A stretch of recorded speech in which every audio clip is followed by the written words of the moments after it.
Pretty woman walking down the street. Pretty woman. The one I like to meet. Pretty woman. I want to know you. Yeah, I have no idea what the words are. It's a great tune, though. It's a banger. Was that song made specifically for that movie? That movie was in the 90s. That song was from like 60s, 70s or something. No chance that song is from the 60s. What? 64. Damn, that's not good. Roy Orbison? Is that Look real? Look at this. This dude's, he's got it. Is that real? Yes. I love when I show Jason the result of a search and he tells me he has to. No, you're wrong. So did they name the movie just knowing they were going to use that song? Knowing that was going to be the song that they tied everything to? Transitioned. Yeah, when she transitioned from looking like a stripper into looking like a that montage, classy lady. I've seen a lot of great montages. Rocky Balboa, Rambo, and as much as I like seeing guys shot up, seeing Julia Roberts get all done up and then go back to the woman that shoot her away the day before. Yeah. So, do you work on commission? Big mistake. That was a baller movie. That was a baller movie. That was a banger. Welcome back to New Heights, a Wondery show produced by Wave Sports and Entertainment and brought to you by General Mills, favorite cereal brand. I wanted that to land so bad. I thought that was great. That didn't hit. I thought that was really good. That was terrible. Welcome back to New Heights, ladies and gentlemen. A Wonder Show produced by Wave Sports and Entertainment and brought to you by General Mills. Favorite cereal brands. How about That's that? Right. We're your hosts. I'm Travis Kelsey, my big brother Jason Kelsey. Hey! Out of Cleveland Heights, Ohio. That's right. Cincinnati Bearcats. Taking on the Huskers at the Nip. Not the dip. At Arrowhead, the other home field. It's at Jiha. Yeah, there it is. Subscribe on YouTube, Wondery Plus, wherever you get your podcasts, and follow the show at New Heights Show with one S for fun clips throughout the week. Jason, tell the people what we got coming up on this amazing episode. Oh, we got another incredible one for you 92%ers. This season Knew it. is over. Season 3 is officially in the books. We are on the final episode, the finale, if you will. Man, we had some bangers. We had a bunch of fun guests, man. It's kind of unreal how many unbelievable guests we've had on the show. Dude, and we got another one today. We're ending it with an amazing guest. We've been waiting to get him on. We've been hoping he would come onto the show for a long time. He's been ducking us. He's been ducking us. We finally caught him when he didn't have anything better to do. Yeah. Baker Mayfield is on the show right after. Shake and bake, baby. To the start of this thing, you're not going to want to miss it. One of the best personalities in professional sports, period. The quarterback for the Tampa Bay Buccaneers is going to join us later on in this episode. Before we get to that, though, we are going to get to our review of Pretty Woman with the New Heights Film Club. And also, we're going to start with, of course, some new news from across the world. All right, now. New news is brought to you by American Express. We've got a special edition of new news. Take a look at this. It's pretty awesome. What's up? The boys, I miss you. The Sandman. Yes, Let's go, man. You guys are doing all right, eh? We're doing good. We're enjoying the life, man. This is my last week of freedom, man, before I'm back in the grind. It's about time, buddy. I've been seeing little things of you both looking happy. You golfing. Jason's was in underwear that was filled to the brim with a beautiful hog. A beautiful hog. The old bald eagle, baby. Had to go with the extra small, but it got in there. It was. It seemed like it was doing just fine, man. When I'm in a fucking wetsuit, holy shit, it's humiliating. My God. Miss you guys. Your dad did good in the movie. He's all over it. No, I cannot wait, man. This is going to be so epic, man. When you told me that at the Super Bowl, I was so excited. I'm like, oh, yes, Big Ed. Big Ed's in literally, I think 15, maybe 20 shots. Every time we cut to somebody, I see Big Ed. Always playing it real, sipping coffee. I think he's looking good. He was in it, man. Way to go, Pop. He was in it just over your shoulder at the dinner. That shit was epic, man. Appreciate you letting the big guy get in on that. Is Bagel still around? Where's Bagel at? Bagel is comfortably laying in the house with the humidity. We keep him in the house. AC, that's smart, nice. man. Enjoy That's some right. good AC. It's a luxury living right there for Yes, Bagel. he's doing very well. Good. You know, Bagel's name used to be Pablo when we first bought him. I let him know that yesterday. I said, we changed your name, and Bagel stared at me like, I was Pablo? Are you fucking kidding me? You took that from me, you motherfucker. Oh, my gosh. Is Bagel in the new Happy Gilmore? Happy Gilmore 2? Did he make an appearance? Is Bagel in Happy Gilmore 2? I don't think so. I don't think he got in there, man. He tried, but he was asking for crazy money. Crazy money. He was asking for Travis money. I was like, calm the fuck down. All right, new news. New news is brought to you by American Express. We've got a special edition of new news. All right, now. Here to help us is the stars of Happy Gilmore 2. That's right. Ooh. Well, he's the main star. He's the guy. He's Happy he Gilmore. is. He is Adam Sandler. Whoa. I think it's equal, man. Me and Travis are pretty equal, buddy. Fair enough. Sorry. Travis Kelce, also star of Happy Gilmore 2. Yes. A handsome star, a stud. You should have seen him. So much fun doing that, man. He did good? Jason, he was so cool. He was just like you. Just like you when you took over with announcing. You guys just go, all right, if I'm doing this, I might as well be great at this. So, anyways, yeah, you were cool as shit.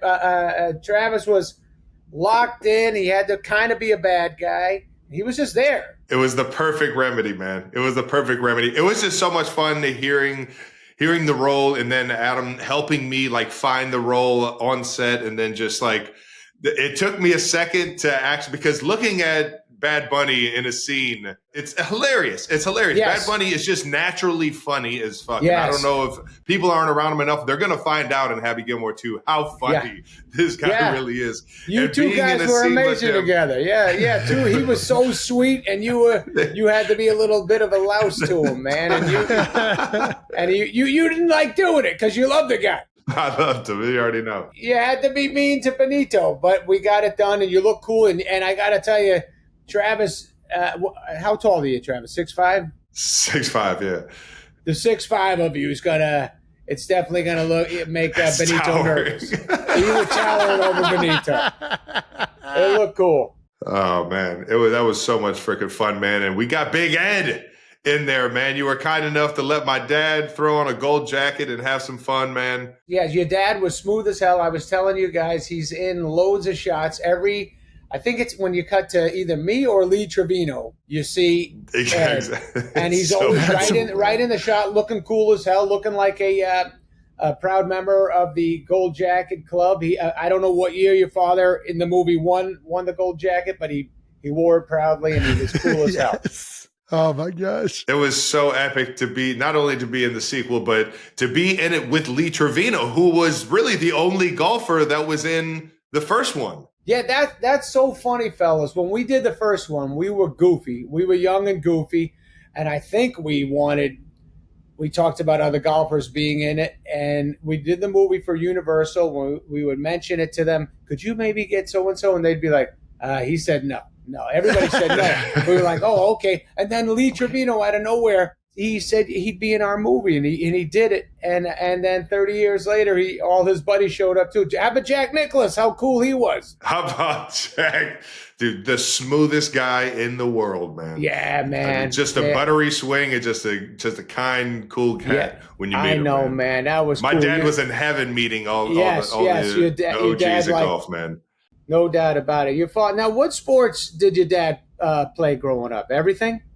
He was a baseball guy. He played some football as well, but he was a baseball guy. Yeah, he played baseball, football, and then later on played rugby. Ooh. What's funny, though, is that he actually handed us a set of what looked like Happy Gilmore clubs. It was the old skinny bag with the woods that actually had like the wood with like just like a metal face or something. Yeah, the almost old like a persimmon. style. Yeah, exactly. Gotcha. He handed us those when we were younger, and that's what we played with when we were younger. That's amazing. So you guys used to walk around the course together, all the Kelsey family. Well, my dad didn't do any of the golfing. My dad was trying to figure out how can I get these guys like out of the house during the summer.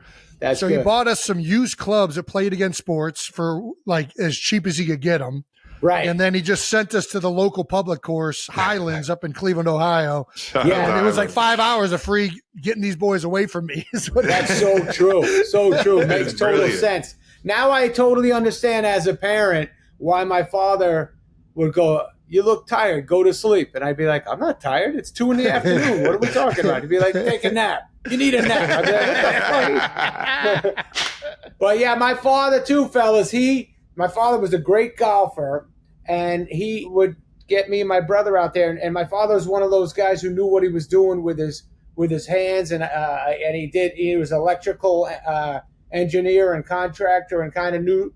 And he would take real clubs and shorten them for us. He'd be downstairs cutting shit up, making it work, and then we had little clubs that worked for a while. Holy cow. That's a good dad right there. It was cool, man. Very cool. Yeah, that was nice. You got to tell the audience, where did that actual happy swing, like the crow hop into the ball, where did that come from? Me and Tim Herlihy and Dennis Dugan, the director, we were like, shouldn't Happy kind of have like a sort of a hockey swing? And I said, yeah, how about I kind of run up there and give it like a slap shot kind of little momentum? And we just started doing that. Awesome. That's amazing. This is epic. The fact that you could just do it on the fly like that, had the hand-eye coordination to get on to hit the ball solid like that had to be fun. Oh, man. I mean, look, when I get out there, like I played with Bryson like 2 weeks ago, and he had me do the swing. He was filming and for his show, and he had me do the swing, and I think I did it twice, and I hit it twice decent. But it had like a little fade on it. I wish I had a draw going, but I couldn't get it. I couldn't get that going. I get that fade every time I'm up here with it. Then I go, remember, swing out. Then I go, no, I'm going to do it the wrong way. Over the top, baby. Over the top like an idiot. I know it. I know it while I'm doing it. I'm going, why are you doing this, you imbecile?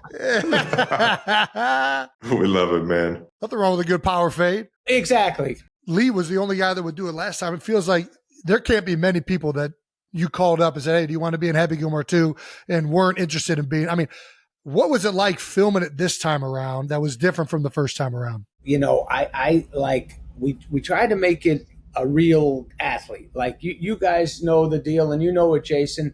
We were thinking like when an athlete retires, like what goes on throughout the day and how you miss it. And then you kind of say, if I got out there again, you know, like that's kind of like your whole life is one thing, and then all of a sudden you're not doing that.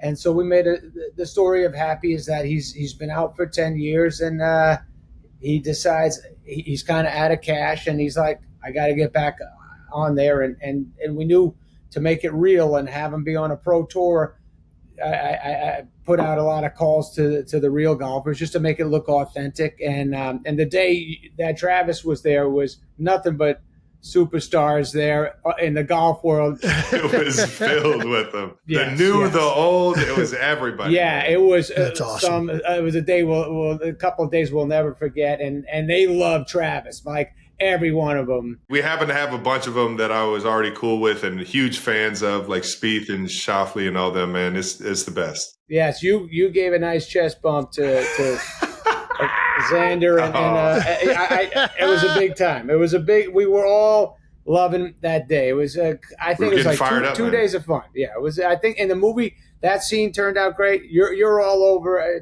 Travis. Whatever you gave us was great, and whatever all the golfers gave us, and lady golfers from the female tour, they were awesome, and there's so many great athletes all over the movie, man. I could not be more excited for Happy Gilmore 2 to come out. Like, is there anything else you want to like give us on it or put out there? Like, I just want to say thank you to everybody. I mean, so many cameos. Everybody came and did. I know they were being nice to me and doing me a favor. It's a lot of time making a movie. You sit, you hang, you don't have that much to do at times. It can get frustrating, but nobody showed that. Everybody, it was like a clubhouse. Everybody, every day was a new bunch of people coming in for a day or two, and we all just sat and hung out. It was so cool, man. Travis, man, you were so cool to all of every one of us.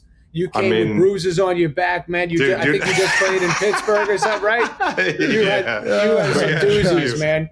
That's great. I had a few catches the week before, man. I was lucky. For everyone that doesn't know, I did it on the bye week last year, and it was so much fun getting away for 3 days and jumping on a set with Happy Madison. You guys run it like a family. It is so cool to see, man. You guys do it better than any other set that I've ever been on. Not that I've been on a lot, man. But thanks, man. it was so freaking cool.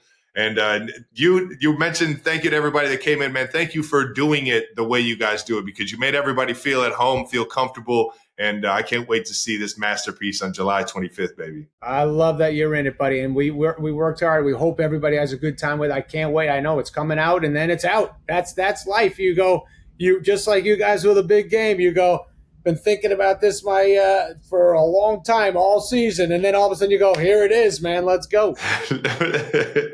You know it. Can't wait to see it, Dude, dog. it's going to be epic. Yeah, I mean, this is one of the most iconic movies that came out in the 90s. I mean, it was like, I can't believe it's actually happening again. I can't believe Happy Gilmore 2 is happening this far away from the first one. Could not be more excited. Thank you, buddy. Thank you. I hope you guys have a fun time. Thank you for the time, big guy. Love you, boys, and I'll see you real soon, and say hi to the families. The Sandman. Have fun at the premiere, man. Wish I could be there. I'll be in old St. Joe, Missouri, catching the ball from old Patty Mahomes, man. But I wish I could be there. You're the best. Thank you again for letting me and my pops come in and have some fun with you. Have a great season. Fellas, I'm going on tour in September. If you guys are near any of the shows, come to the shows if you want. You know I'm in. Dude, September and October. Yeah, I think I'm going to be near both of you guys. So you'll let me know. Awesome. We'll find it. We'll find it, big guy. Too much boys. fun. Have fun, big guy. Love you. All right. Love you guys. Thanks, care. Adam. The Sandman. Thank you to our presenting sponsor, General Mills' favorite cereal brands. How about a little throwback to cereal training camp last year? Still can't believe we developed our own cereal blend, the Kelsey Mix. We whipped it up in pure breakfast genius. I still love mixing those cereals together. I really cannot wait to do the taste test between this and the new mixes they're coming up with this year. Speaking of which, those new mixes are a breakfast of champions with some of the most exciting NFL contenders. This time they are partnering with Justin Jefferson, Amon-Ra St. Brown, and Jamar Chase, and they are bringing the end zone energy straight to your breakfast table. Yes, sir. 3 of the best wide receivers in the National Football League. Starting this August, you'll see these 3 stars lighting up the boxes of Cinnamon Toast Crunch, Lucky Charms, Honey Nut Cheerios, and Reese Puffs cereal. And Justin's not messing around. He's getting his own mix. That's right, Jetta's Mix, that combines Frosted Lemon Cheerios and Cinnamon Toast Crunch Strawberry, available for a limited time only. That stuff sounds so good. Be sure to score them all at your local grocery store in August. They'll be everywhere. Can't miss them. Now, a moment brought to you by American Express. Jason, you travel a bunch. What is your favorite thing about traveling outside of work, like traveling on a vacation? I love trying food spots in different cities. Big fan of that. Ooh. I love going to different bars and different things that the cities are known for. That's what I thought you were going to say. Like the night we went to Upfronts and I was like, hey, you want to go check out this bar and play some darts? And you were like, you were about to go to sleep and you were like, all right, I'll do it. I'm definitely in on that. No matter. And it ended up being incredible. It was a great night. It was such a good time. God, that was fun. No matter what kind of traveler you are, the American Express Platinum Card offers a range of benefits designed to enhance your journey. Enjoy access to Centurion lounges at airports worldwide, and when you book fine hotels and resorts through the MX Travel, you can receive complimentary breakfast for 2 and a guaranteed 4 p.m. checkout.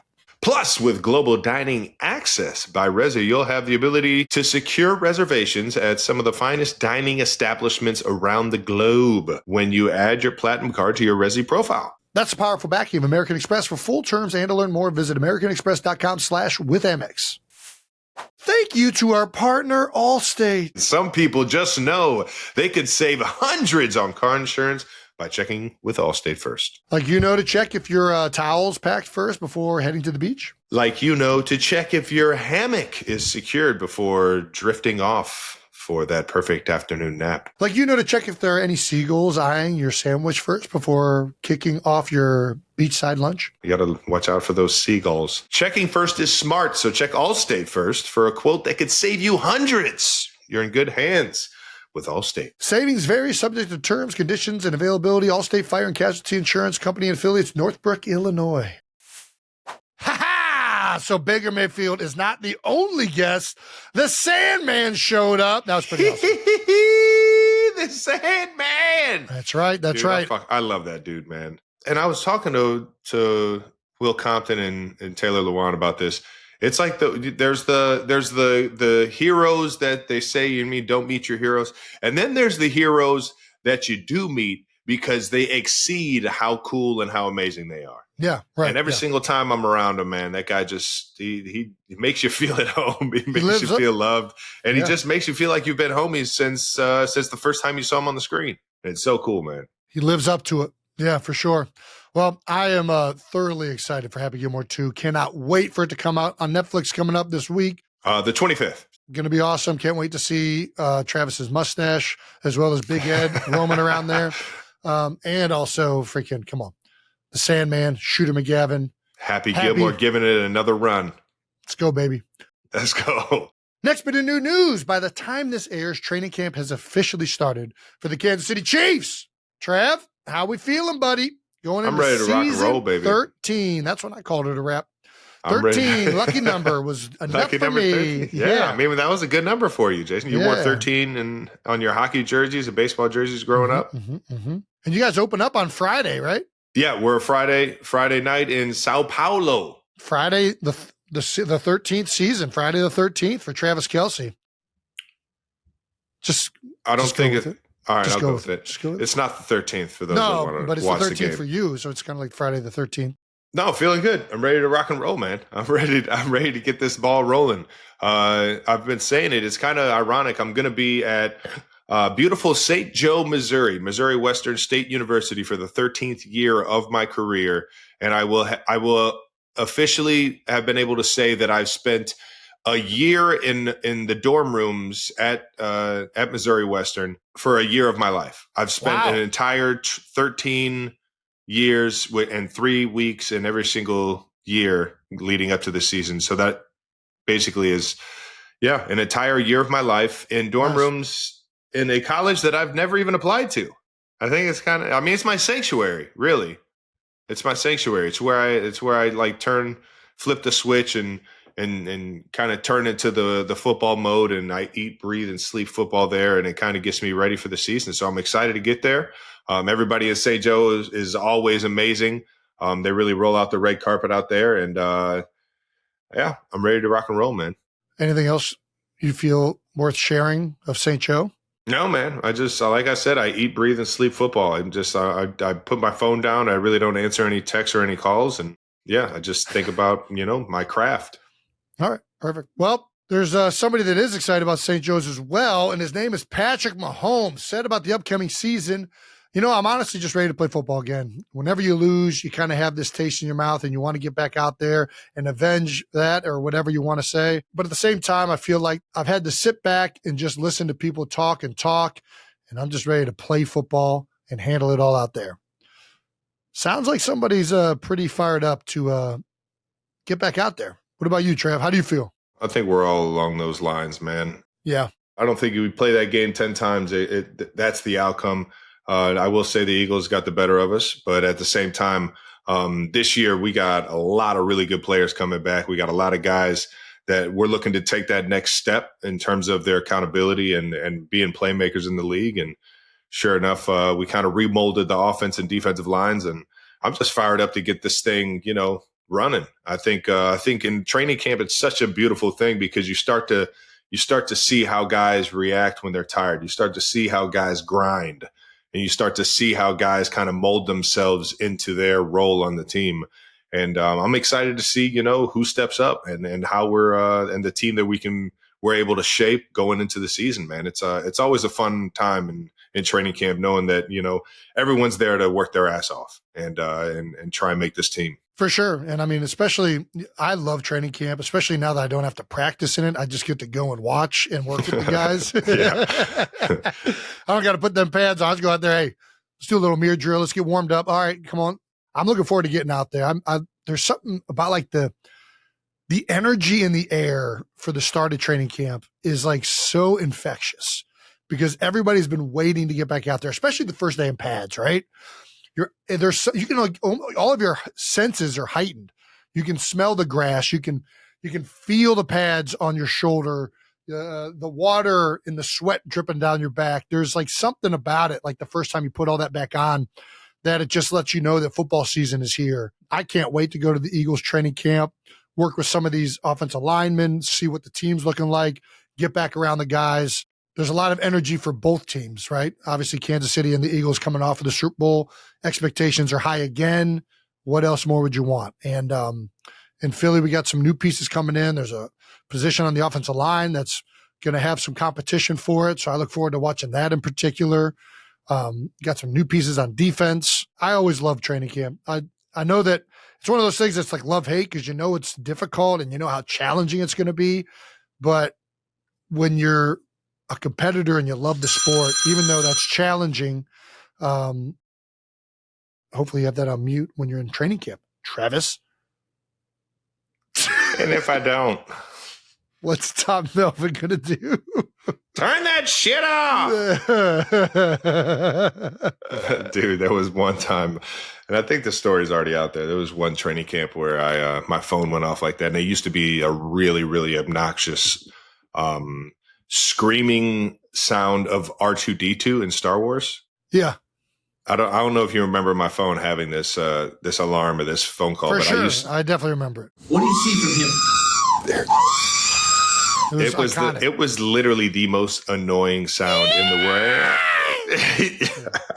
That thing went off in a team meeting, and Coach Reed is the one talking. Yeah. It's one thing if it's like an install or like somebody else is talking, but no, the big man's talking to the entire team.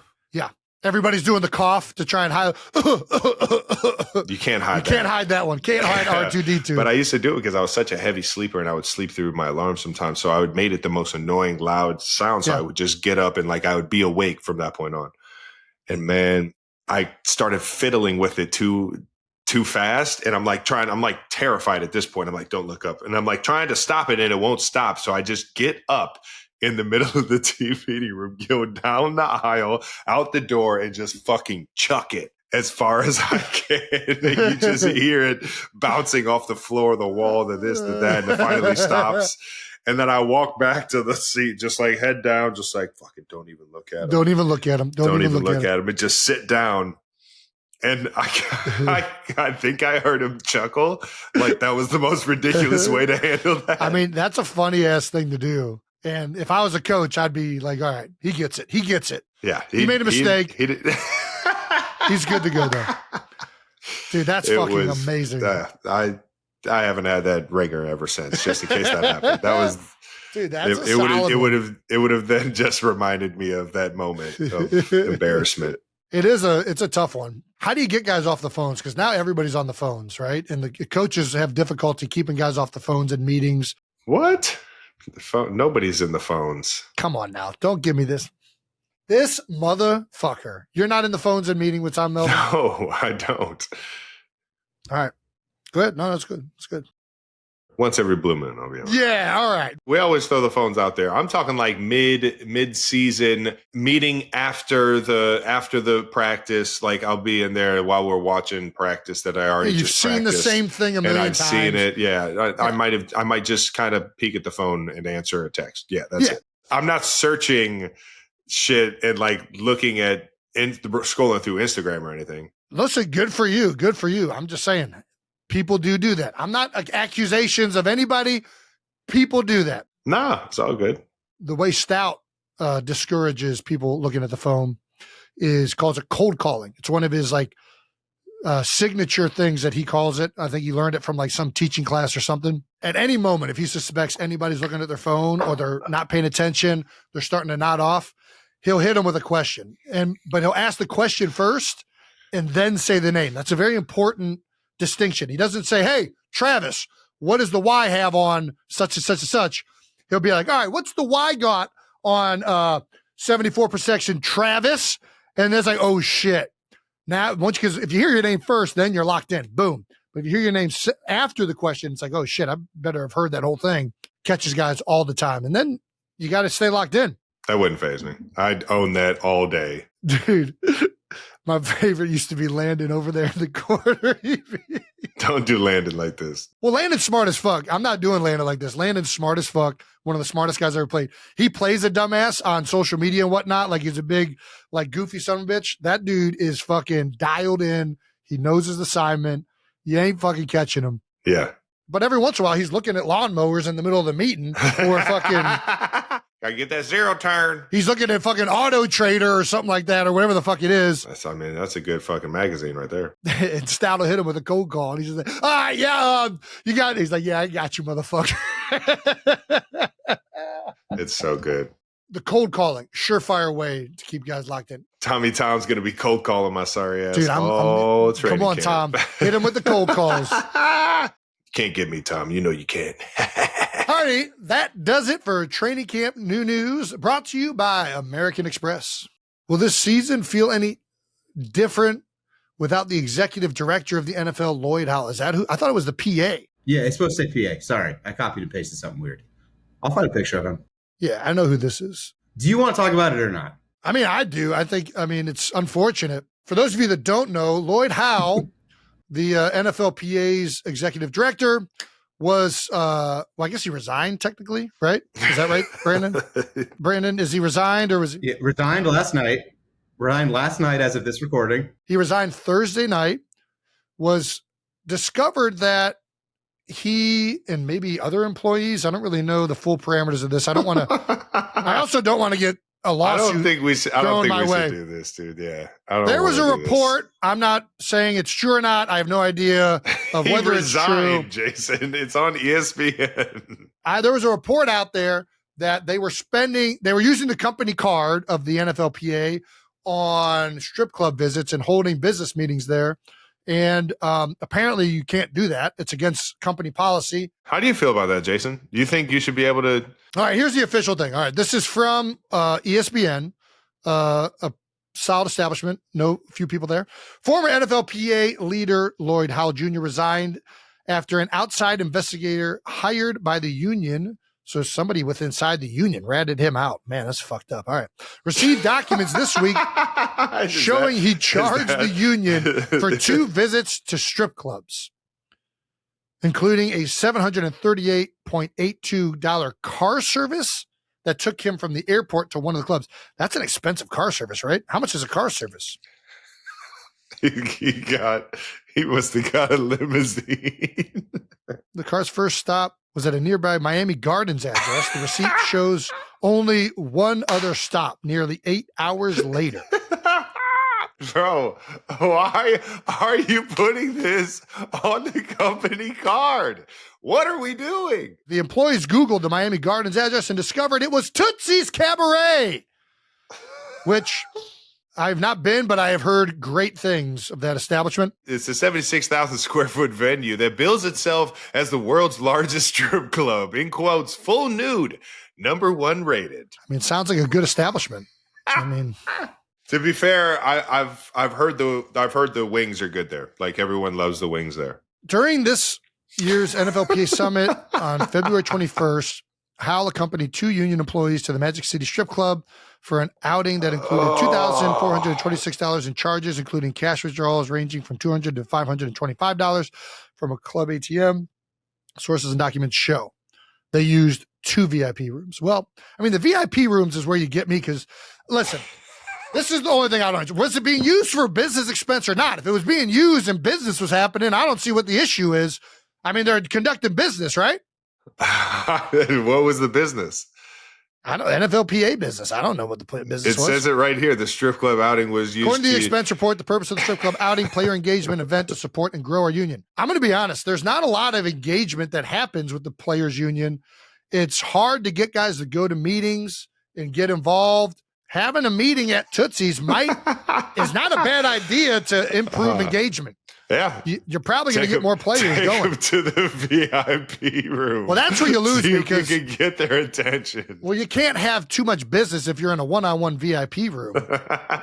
It's a bold idea to create more engagement by Mr. Howell, and it backfired.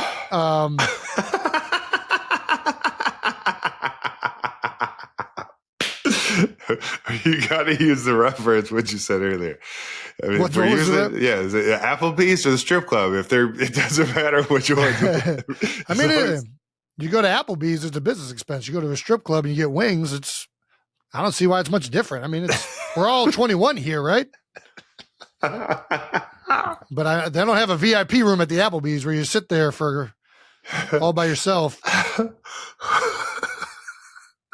This can't bode well for our upcoming contract negotiations with the league.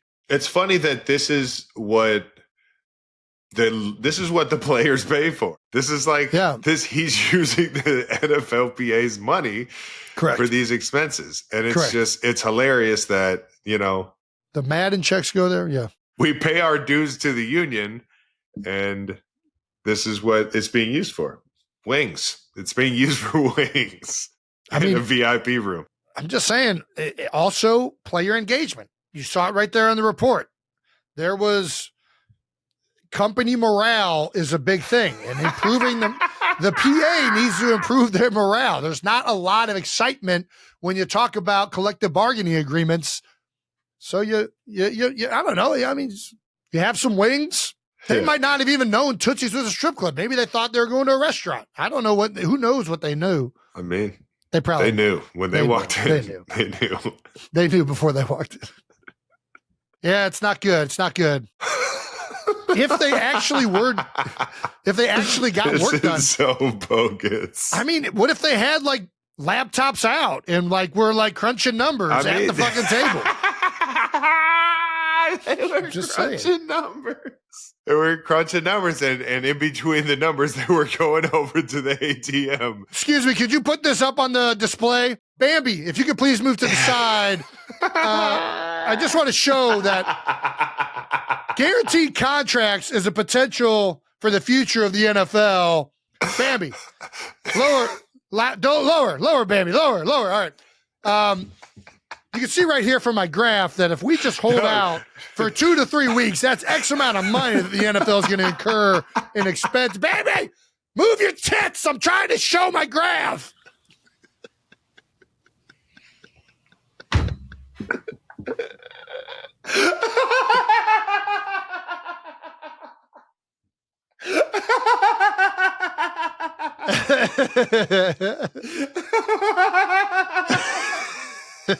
Is that where? Have I gone too far? Have I gone too far with this?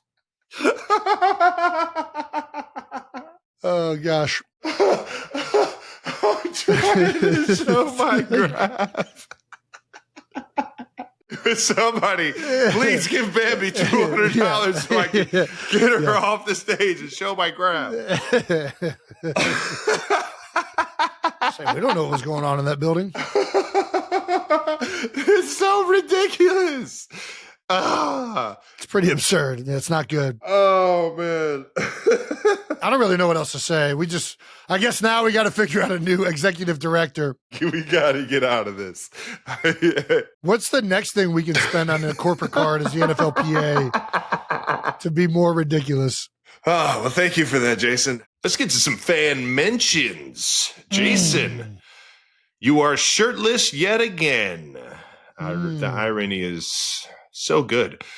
Jason, shirtless is now a lawn art. Thank you to Garage Beer. It's pretty sick. It's dope. actually really sick. I don't know. It kind of blows my mind that, how? So it's actually he's not even mowing the lawn. Apparently he like blows it and it like turns in different directions or something like that. I don't really fully understand it. What? He made it seem like there's like a specific machine that helps with this. I don't really fully understand any of it, to be honest with you. I've only seen like the outfield at Jacobs Field or like Progressive Field where it's like cut in like angles and stuff like that. Yeah. Oh, this is crazy. Yeah. How does he do this? I don't know. No, he's mowing it.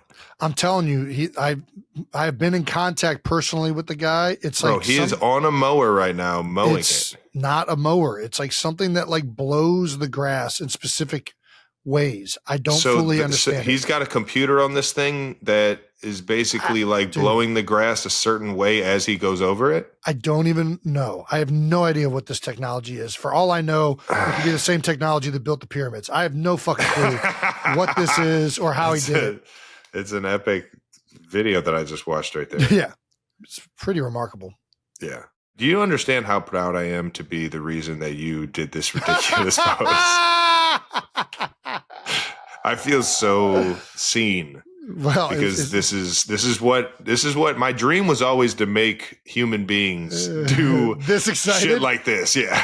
Just get this fucking hype about my performance. Well, you've been doing it for years. You've been doing it for years, Travis. Thank you. This combined with drinking for an entire 6 hours of Bills Mafia before the game got me real excited. There you go. That was a fucking really fun day. No, that's awesome. Also, man. the first time I met your girlfriend. So it was an all-timer. Oh, nice. That was then. All righty. We got an update for Jets Jake Tattoo. How about this? Oh! It's official. There's somebody that is going to be getting a pinup tattoo of Jets Jake. It's been booked for next Thursday.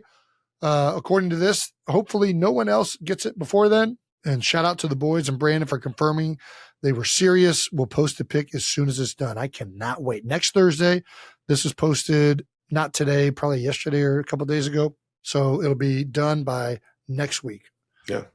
Cannot wait to see what this looks like. Anyone else looking to get a Jets Jake tattoo? You're officially on the clock. Jake, you got till Thursday. Jake, how are we feeling about this? What do you think your pinup tattoo is going to be? First off, this is fucking bizarre. I have some ideas. You have ideas? I hope it includes something with the Jets, of course. Naturally. And a hobby horse. Those are my two components that I would love this tattoo comprised of. A hobby horse would be a nice little touch. I'm sure that would make my family a bit more comfortable with this idea. I do think it's weird. It's fucking weird. I'm sorry. I'm just going to say it's going to be weird. No, Jake, don't think it's weird. You're the one that retweeted the first one. That's you right. retweeted the first one. Your hands were the ones that retweeted the first one. You did this. This is true. This is all my fault. I will say it's also like it's a little flattering. Like I am kind of honored. It's nice. There it is. I'm not gonna let. The true feelings. I'm staying with some buddies this week because our friends just got engaged. Shout out to Frankie and Josh. But everyone is just making fun of me relentlessly for the fact that this is happening. So they're keeping me humble, but I'm gonna say it's very flattering. I feel like there's got to be something with social media on it as well, like maybe like Twitter birds. Little Twitter bird. Yeah. Little Twitter bird. Twitter bird tattoo. Do you have any like tattoos? Instagram Do you have any logo tattoos? tattoo? I have no tattoos. I think I'm not going to get a tattoo of this person. This is not like a 1-to-1 trade-off scenario. Sure, That's fair. Yeah. I would, if we can come up, I shouldn't say this on air. Oh my gosh. Are you about to say you're willing to get a tattoo? If we come up with like the right type of bet down the line, years from now, like this is a season 4 problem. You know, when we come back next season, we could workshop some tattoo ideas. But I might have Adrian edit this out of the podcast. I immediately regret saying that, but we'll see. No, it's on. It's on camera. It's on camera now. Yeah, it's on camera. Yeah. So now we know. Good to know. Yeah. Alrighty. Well. We love the 92%ers. That's the best fans in the world. So I'm honored. Do you think the person willing to get this tattoo is male or female? I believe it's a male, but I don't know what's worse. Musical airman. Musical airman. They get pinups. That's how pinups were started. It was like a military thing. I mean, listen, he's an airman. He probably likes jets. Maybe yours might be the sickest one of all of us, dude.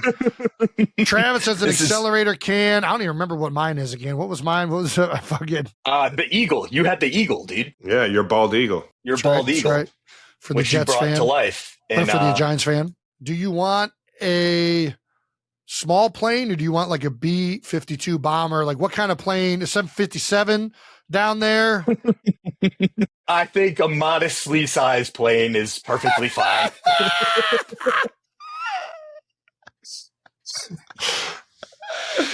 All right. That's enough of this. Yeah. Thanks, guys. I hope multiple people don't do this. This is one person is plenty. Shout out to him or her. We'll see if somebody tries to beat him to the punch. Hey. Jesus Christ. All right. Thanks, guys. All right. Now, in a bakery slid into our DMs. How about that? Bakes, cakes in Ottawa, Kansas. There's an Ottawa, Kansas? Oh, yeah. Never heard. Okay, cool. Ottawa, Kansas. There's a bakery called Bakes Cakes. Super creative. Turned our favorite energy into a cupcake. That's right. You got to try these out, Trev. Two of my favorite flavors. I could use one right now as I'm yawning, man. I haven't got any down here in Florida since I'm down here right now. Not gonna lie, they look very good. It's in the icing too? I'm not a big icing guy, but if it's got caffeine in it.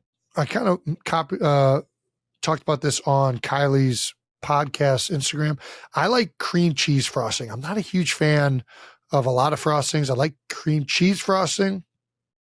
And I like chantilly. Have you ever had the chantilly berry cake from Whole Foods? No. The frosting on that motherfucker it's insane. It's so good. It's light. It's airy. It's not too much. Fantastic cake. It really is. The frosting can get a little thick, but I'm with you. It's easy to mess that stuff up. I really don't like a lot of times the cakes that are super artistic because many times I find that frosting to be similar to like wax. It's like got to like hold, it's like position. It's not the right texture or taste. Yeah. Well, this being said, I used to eat frosting out of the tube when Mom had it in the. So, all right. I digress. Shout out to Bakes Cakes over there in Kansas. Yeah. And shout out to Accelerator. Oh, God, I could use one right now. Having withdrawals. Let's keep this thing moving to some New Heights Film Club. Yeah, baby. That's right. For the season finale of New Heights Film Club, we watched the 1990s classic Pretty Woman. Yes, sir. Julia Roberts, Richard Gere. Gear, not Greer. The entire time, my entire life, I've been thinking it was Greer, and it's not. Yep. No. Same here. It's Gere. And they absolutely killed it. I thought it was a fantastic movie. I enjoyed every bit of it. I'm not gonna lie. When we first started, I really didn't know that it was about her being a hooker. Yeah, no, that was a surprise. Right off. Didn't know Julia Roberts signed up for that one, but I mean, it is it's a fun movie to follow along with. It's the world's oldest profession, Travis. It's a tale as old as time. I thought this movie was fantastic. I really did. I loved it. It's got all the themes and things that I hold true and like all wrapped up into one. Ooh, like what? Like what? I really like how it shows the difference in classes and like what people.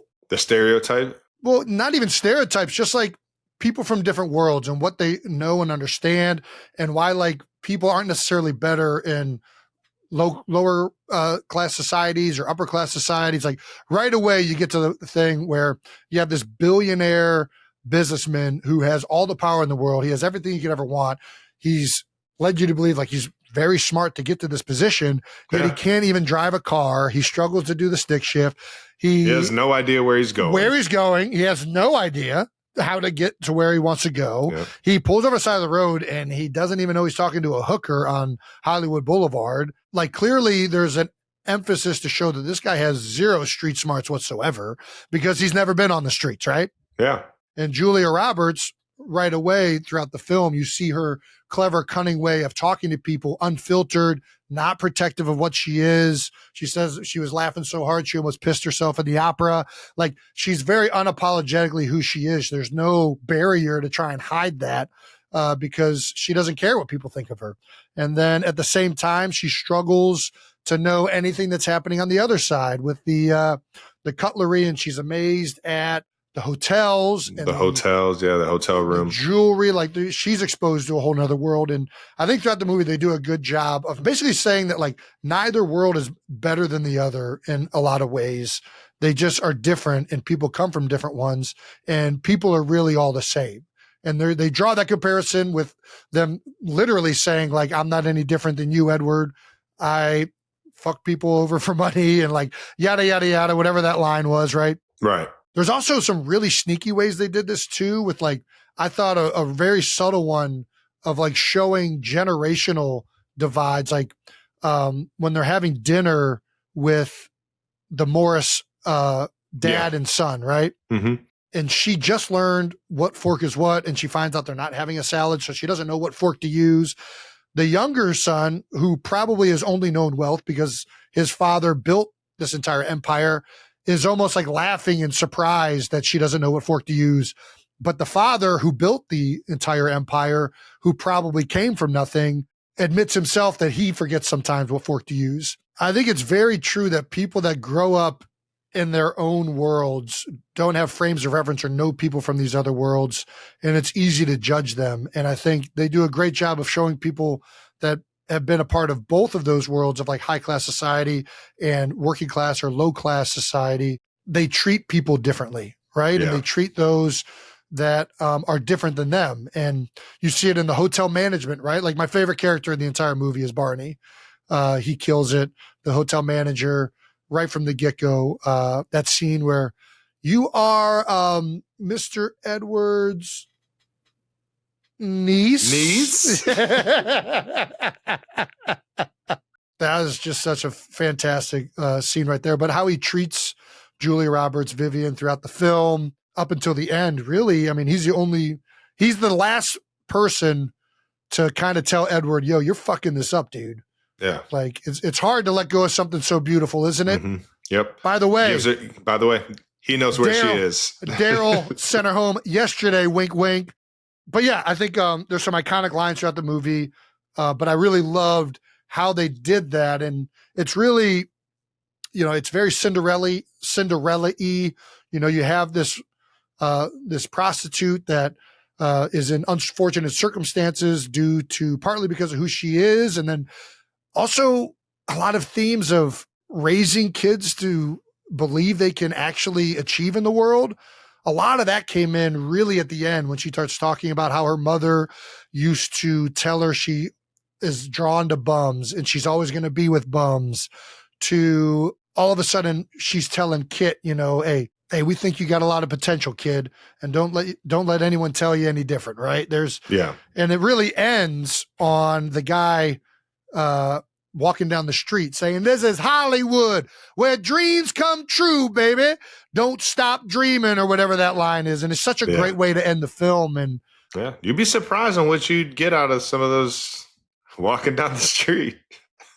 The line between her and Edward while they're lying there, it's earlier in the film.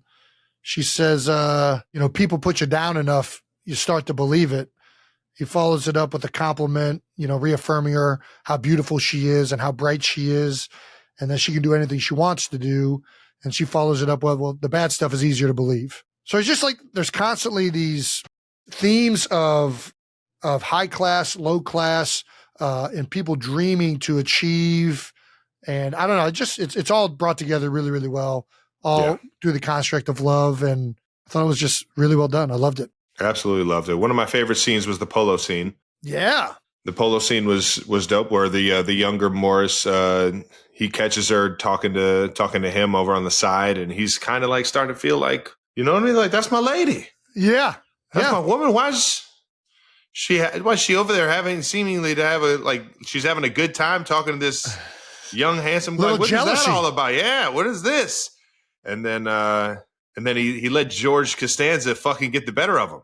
Dude, George Costanza, what a piece of shit. You can't be that fun to watch in Seinfeld and be that shitty of a character in another movie. Like, that was I didn't see that one coming. I thought he did a great job. He nailed the role. Absolutely nailed it, yeah. Jason Alexander killed that role, but sorry, Jason. I didn't know call your him actual George name. too. I mean, it's hard it's not too to. iconic. Yeah, he was a grade A piece of shit in the best way possible. Yeah, I agree. That was a really fun. And then they come back and they have the argument, and then he tells her why he's upset with her is because I saw you talking to this other guy. It's like, well, I mean, that's childish and jealousy, but that also is letting her know that's like, oh, he wants me. You know what I mean? Like he wants to be with me. So a little bit of jealousy, good thing. I mean, you start being a little bit too jealous, then we got some issues, but you got to have some faith in your partner. Getting jealous and getting upset and being mad and telling your best friend that you're a hooker. Like that's not how far you want to take it. We have to control these emotions, Mr. Greer. Mr. Gear. Mr. Gear. I love the ending of it. You know, she lays out like she's always had the dream of the knight in shining armor climbing the tower. Old San Francisco. Not being put up in a condo, and then all of a sudden at the end of it, he's climbing the stairs of the Section 8 housing to save her from the circumstances that she's been dealt because he loves her. Yeah, he's afraid of heights, yeah. He braves up. Dude, I left Kylie in the ocean because of the sharks. I don't know if I'm as good as Edward is, apparently. I got to fucking. I'll tell you what, though. If I actually thought she was in danger, I wouldn't have left her. I promise you. I didn't think she was in danger. I thought I was in danger. No, I was just terrified. I didn't think I was in danger. That's the difference. Well, It's hard to explain. There is a difference. I didn't think I was in danger. I just started getting worried about the sharks. I didn't think she was actually in danger. Otherwise, I would have. If Kylie fell into shark-infested water, I would jump in. I fucking guarantee she was 1,000% in shark-infested water. She was water. away from the shark. The shark was all the way over here, and it wasn't like it wasn't all the way. Yeah, it wasn't even being a if fin. you like, could see a if shark, I saw a fin and by you Kai, could see Kylie. No, if I saw the fin by Kai, if I would have saw the shark fin next to Kai, I would have went towards. What do you mean? But there was No. It has to be right around her. It was in a completely different vicinity of this water. I'm just letting you know. The shark was already close enough to you to where you got out of it. If it got any closer to you would. She was way behind me. I promise you. Only Kylie has to believe you. Just remember that. Only she has to believe you. $250,000 necklace. Like, what the fuck? Where does you even get? Have you ever seen something like that? Never. Like, how many stones you got to pile on top of something? That'd be especially back then. I mean, inflation. That's like a fucking $1 million necklace nowadays. Jesus Christ. Yeah, a lot of great side characters. All these supporting actors and actresses did a great job. Kit was fun. A great role in what she was, and even though she was holding Julia Roberts back, a terrible friend, really just in some ways you loved her and appreciated who she was. Jason Alexander, we already talked about him being a piece of shit. Great actor, piece of shit. Barney, sorry Barney, don't know your actual name. I mean, he's been actor. He's been in a lot of those like rom-coms and 90s. Like this role, he really freaking just nails. He fucking crushes it. The shopkeeper, the guy that they go to treat yourself right before the Pretty Woman montage. Yeah. He's in a lot of those movies too. He does a great job. The bellhop operating the elevator, kind of just, all like, I don't know that he has any spoken lines. A lot of it is just nonverbal with eyes and stuff. Does a great job, I think. Out of the other movies that we've watched, Julia Roberts actually earned a Golden Globe Award for Best Actress in this movie. In addition to her first nominations for the Academy Award for Best Actress and BAFTA Award for Best Actress in a Leading Role. So she, I mean, obviously she kills it, but this was like one of her like first like come out roles. Yeah. And she I don't know crushed it. What she did before this, but I say this being a very happily married man, she is a pretty woman in this movie. I mean, and she kills it. The acting is great. She has like the accent. She does a great job during multiple of the scenes, delivering the lines. And I don't know. I just really enjoyed it. It's right up there with probably my favorite romance movie I probably have ever seen, which is is a short list. Yeah. Like this isn't even a rom-com. This is just straight romance from start to finish. Really? You didn't think it was that fun? I think there were funny parts of it. Yeah, but I wouldn't say it's like a I don't know. It wasn't like supposed to be funny to the extent that I would call this a rom-com. This is just pretty much a romance film to me. I think it's a rom-com, but I also don't think it's a rated R movie. Dude, there's some scenes with where he's like going down the chest on the piano. Oh yeah. You know what I mean? There's some lingerie scenes that are a little aggressive for the PG-13. I think he swears in the movie. Maybe it would be PG-13 if it was done today. Yeah, I guess you're right. I forgot some of those scenes in the room. The tie scene when he's been off of work, comes back, just has the tie on. Listen, that's a hell of a welcome home.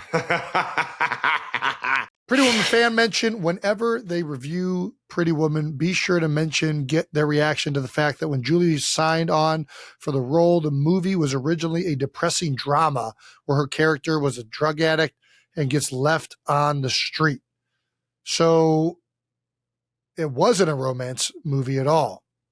I want to know what the original script was. I don't want to know. I liked it just the way it was.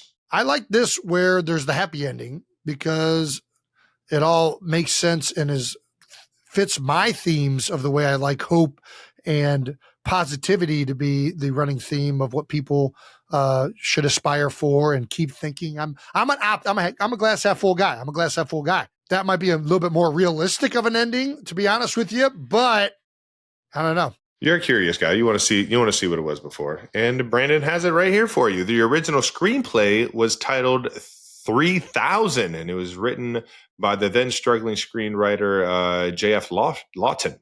Originally intended to be a dark, cautionary tale about class and prostitution in Los Angeles. Sounds terrible. Wow. They turned a complete 180 on that one. I mean, who knows if it would have been good, but it wasn't going to be this. And so this basically, would have never been... everything I like about the movie was the exact opposite. Somebody put that in, yeah. You have no hope. You can't move up in class. You're not as good as the other ones. You're going to end up like shit if you end up doing the prostitution. This is reality. This isn't a fairy tale, Jason. All right. Well, I'm glad they didn't do that one because I'm a sucker for good endings. Film Club PFF grades. All right. Plot. Let's get into it. Plot. Very unrealistic. I'll be honest. Very unrealistic. Especially in today's age, for sure. Billionaire CEO falls for the prostitute. I think it's unrealistic. It's probably happened. Who knows? It's probably happened. Who knows? Might have just happened with the former executive director of the NFLPA. Who knows? It might have just happened with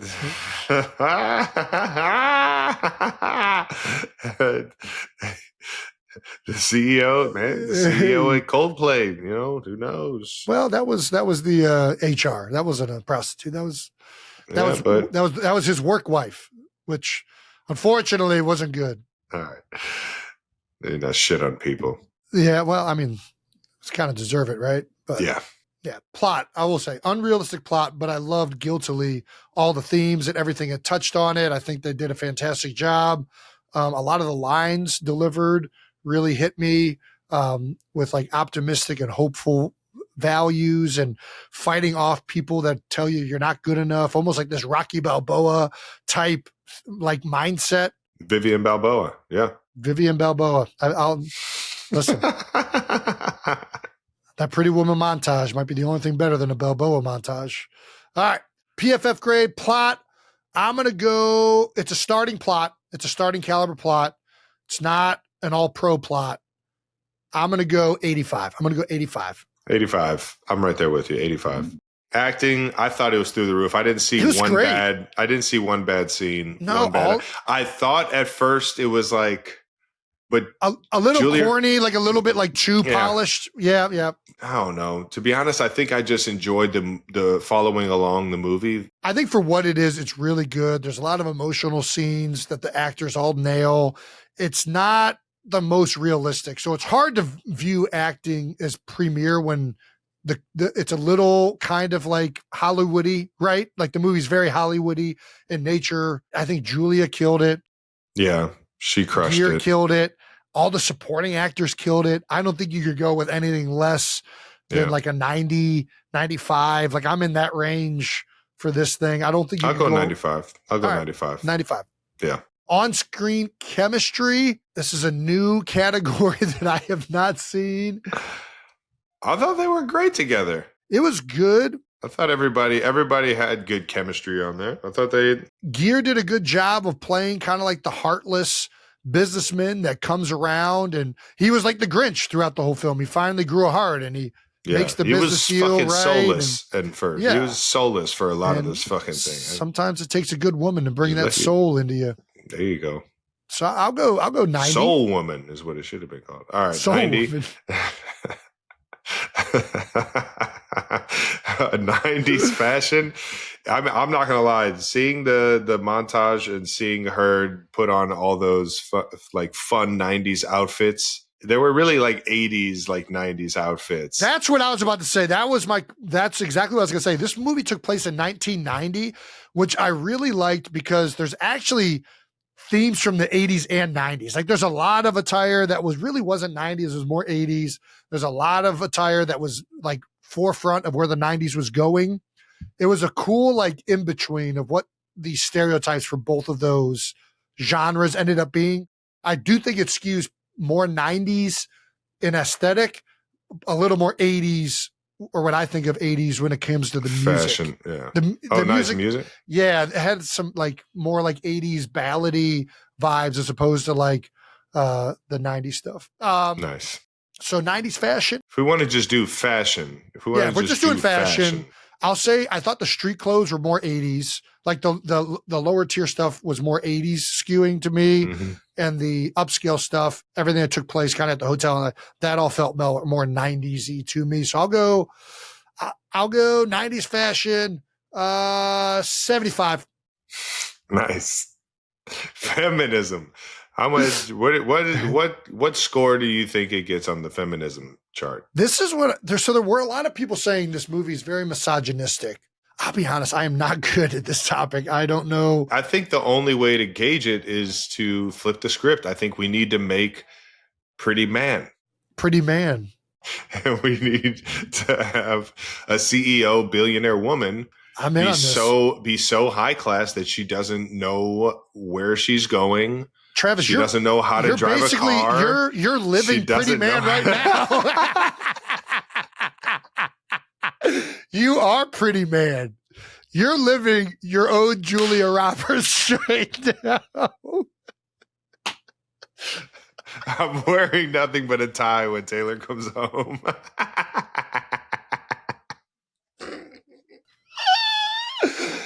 Oh my gosh. That was funny.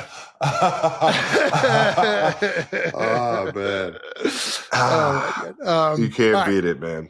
That's why me and Julia Roberts, when I met Julia, it felt like we were the same person. She's so cool.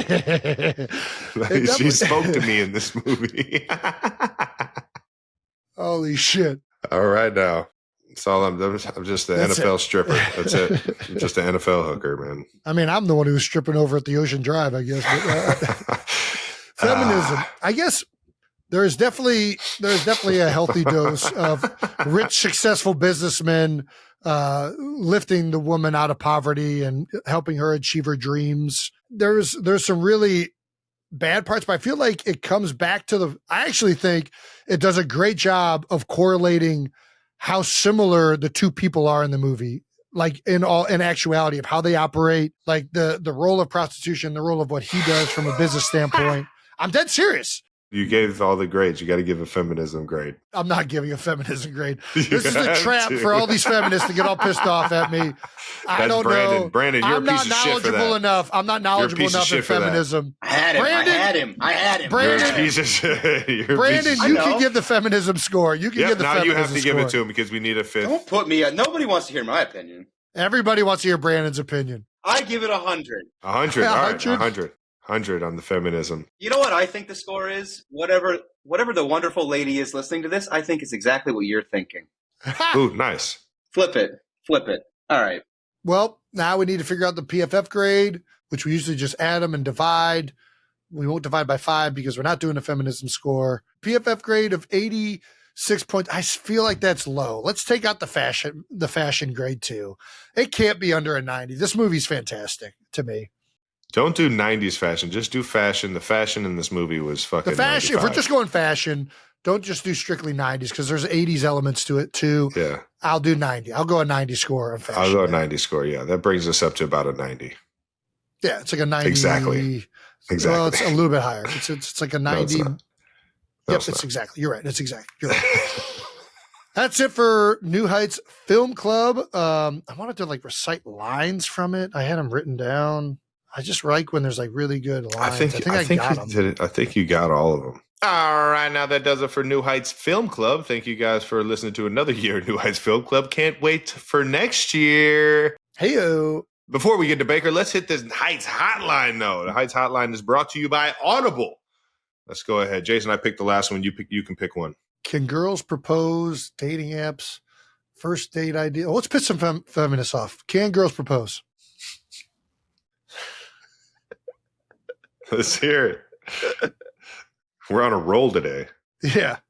Hi, guys. So my boyfriend and I of 3 years just decided to get married, and we're planning it right now. But neither of us propose to each other. So I was wondering, if I were to propose to him just like as a funny bit, how should I do it? And if guys like to be proposed to? All right. Thanks for the tip. Bye. Can you go back to the start of that? Did she say they're already planning the wedding? Is that what she started with? I think it's... Well, my boyfriend and I of 3 years just decided to get married, and we're planning it right now. But neither of us proposed to each other. So I was wondering... I don't know how this happened. They just decided to... Yeah. Just like as a funny bit.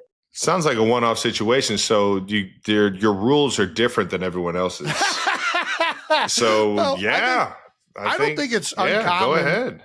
I don't think it's uncommon for like a couple to talk about like, hey, if we ever got married, like, would you want to do this or this? Like, I think that's normal, but it sounds like they're full on already they're agreeing to be married and planning, yeah.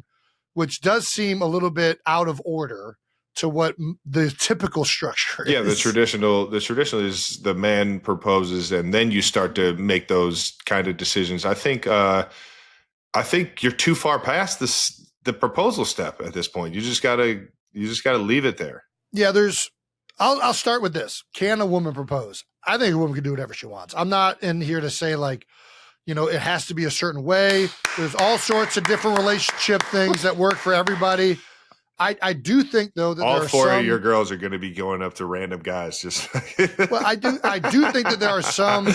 I do think by and large there are some things that are very traditional and they're traditional for reasons, and like it happens in a certain way because of like commitments, and I think that some of those roles have been in place for such a long time, and they've changed a lot, and they changed over time for sure. Well, there's nothing wrong with a lot of them have changed, but I don't think there's anything wrong with the man proposing and that being the standard of two people agreeing to spend the rest of your lives together. And I also don't think it's wrong to ask the parent's hand. I know that that's out of like what's considered the norm now, maybe. And it used to be just ask the father. Just ask both parents, but I think there's nothing wrong with that if that's what you want to do. It sounds like to me though, this guy might think that they've kind of already done that, maybe. Like, you know what I mean? She's asking because she knows he's not going to. I think she's asking because she's like, I think he forgot to do this one step. Like maybe he thinks he kind of did it, but he didn't. I would just drop hints like,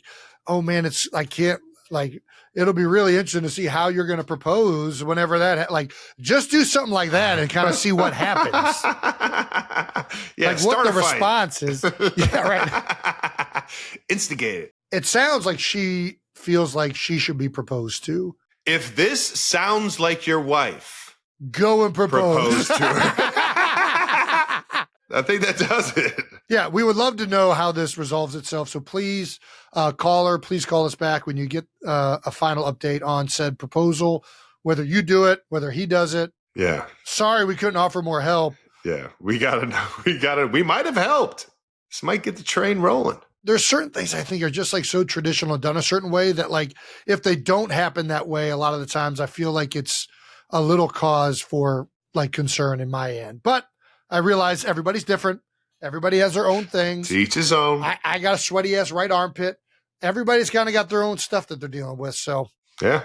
And that's it for New Heights Hotline, brought to you by Audible. Now let's get to our convo with the amazing, the hilarious, one of the best personalities in the National Football League, Baker Mayfield. Yeah! Thank you to our partner, DraftKings. Football fans, get ready. With every summer day bringing us closer to the sweet sound of kickoff, it's not too early to get in on the actions. DraftKings is kicking off the biggest fantasy contest they've ever offered with Best Ball. Say goodbye to the wrecked seasons from injuries and forgotten lineups. With DraftKings Best Ball, there's no need for roster management or waiver wires. Just draft your lineup and you're ready to go for the entire season. With bigger rosters, a single injury won't sink anyone's shot. And get this, right now, DraftKings is offering Draft One, Get One. When entering a lineup in the $15 million Best Ball contest with a $20 entry fee, players score another NFL Best Ball ticket to play for free for a share of the massive prize pool. DraftKings is crowning not one, but 2 millionaires. Whoa. With first place taking home $2 million. What? And second place winning $1 million. If you're feeling ready for football season, get in on the action now. Draft one, get one. Enter $20 into the $15 million NFL Best Ball contest and score another ticket to play free for a share of $15 million. Sign up using DraftKings.com/NewHeights or with promo code NewHeights. We got to talk about this elite romance collection Audible's stacked with. So we're doing romance. Yeah, Audible's got, the past couple of weeks, we've been doing some self-awareness. First of all, Audible's got what you need in any category. They got a bunch of books on there that you can listen to. But yeah, we're talking a little romance. What's your favorite romance novel, Jason? I'm not going to lie, I've never read a romance novel. Harry Potter is very romantic. I guess everything kind of has a little bit of romance in it, but all right now. I'm not against it. I've just never done it. There's a lot of unmatched romance novels out there on Audible. You want hysterical stuff with dukes and carriages? Boom! Got it. Need a billionaire CEO who's absolutely crushing it in a boardroom? They got that too. What about a hockey goalie who scores your heart? That is something I could get behind. Once they said hockey, I'm in now. And if you can't find any of these regular romance novels amusing to you, there's so many others. There's a whole world of romance on Audible where we're talking dragons and magic and the whole dragons. 9 yards. I do like dragons. The options are endless. You'll be cracking up with these rom-coms from Lily Chu and Allie Hazelwood. Need something with a little fantasy? Sarah J. Maas, Rebecca Yarros, and bringing their A game. You already know about Bridgerton and Outlander. Straight up legendary status. If you're into romance novels, Audible's the best. Let's be honest. You get to listen to it. A lot of things you're doing, whether you're driving in the car, working in the kitchen, working out. There's tons of times to get whatever genre you want. Audible is where romance fans are listening. Sign up for free, 30-day trial, and get your first romance audiobook free. That's right. You can listen to people falling in love for free. Visit audible.com/newheights. There's more to imagine when you listen. This show is sponsored by Liquid IV. All right, looking for the perfect way to beat the summer heat? Well, here's a hydration game changer that's changing how people stay hydrated. Whether you're hitting the trails or powering through busy work days, staying hydrated is essential, and Liquid IV makes it effortless. The process couldn't be simpler, actually. Just tear a packet, pour it into water, give it a shake, and bam! Transformed regular water into premium hydration that works 3 times better than water alone. Get this, Liquid IV's new Arctic Raspberry flavor brings a burst of refreshing flavor you'll be reaching for all summer long. That's right. Not a fan of sugar? No worries. They've got you covered with sugar-free options like white peach, lemon lime, rainbow sherbet, and so many more flavors. Just 1 stick of Liquid IV and 16 ounces of water hydrates you better than water alone. We could have used some Liquid IV on the golf course or doing anything this summer, working out, being active, sweating. Liquid IV is going to be a great way to make sure that you don't start cramping. And then all of a sudden you're grabbing your hamstring. You go to run on a bunch of floats, you pull your hamstring. A lot of bad things can happen when you're dehydrated. It's very easy for that to happen out in the summer heat. So make sure you squeeze the most out of your summer with Liquid IV. Tear, pour, live more. Go to liquidiv.com and get 20% off your first order with code NEWHEIGHTS at checkout. That's 20% off your first order with code NEWHEIGHTS at liquidiv.com. Our guest today is a 6'1" quarterback out of Austin, Texas. He's the first to ever walk on to win a Heisman Trophy, the #1 overall pick in the 2018 NFL Draft, two-time Pro Bowler, and the starting quarterback for the Tampa Bay Buccaneers. Yes, sir. 92%ers. Please welcome Mr. Baker Mayfield. My dog. Shake and bake. He's here. We got him. Finally Watch got out, Bruce Buffer. That was quite the intro there. Dude, I'm coming Oh, for him. yeah. Thanks for fucking joining us, dude. Taking some time off in the off season, brother. Absolutely. Let's talk a little 2025 Bucs. They're already probably in training camp. What are you looking forward to this year with Tampa Bay? We have all of our starters back on offense, and we added some depth, and a lot of the guys, just because of last year, had a lot of injuries on offense. Mike and Chris both went down.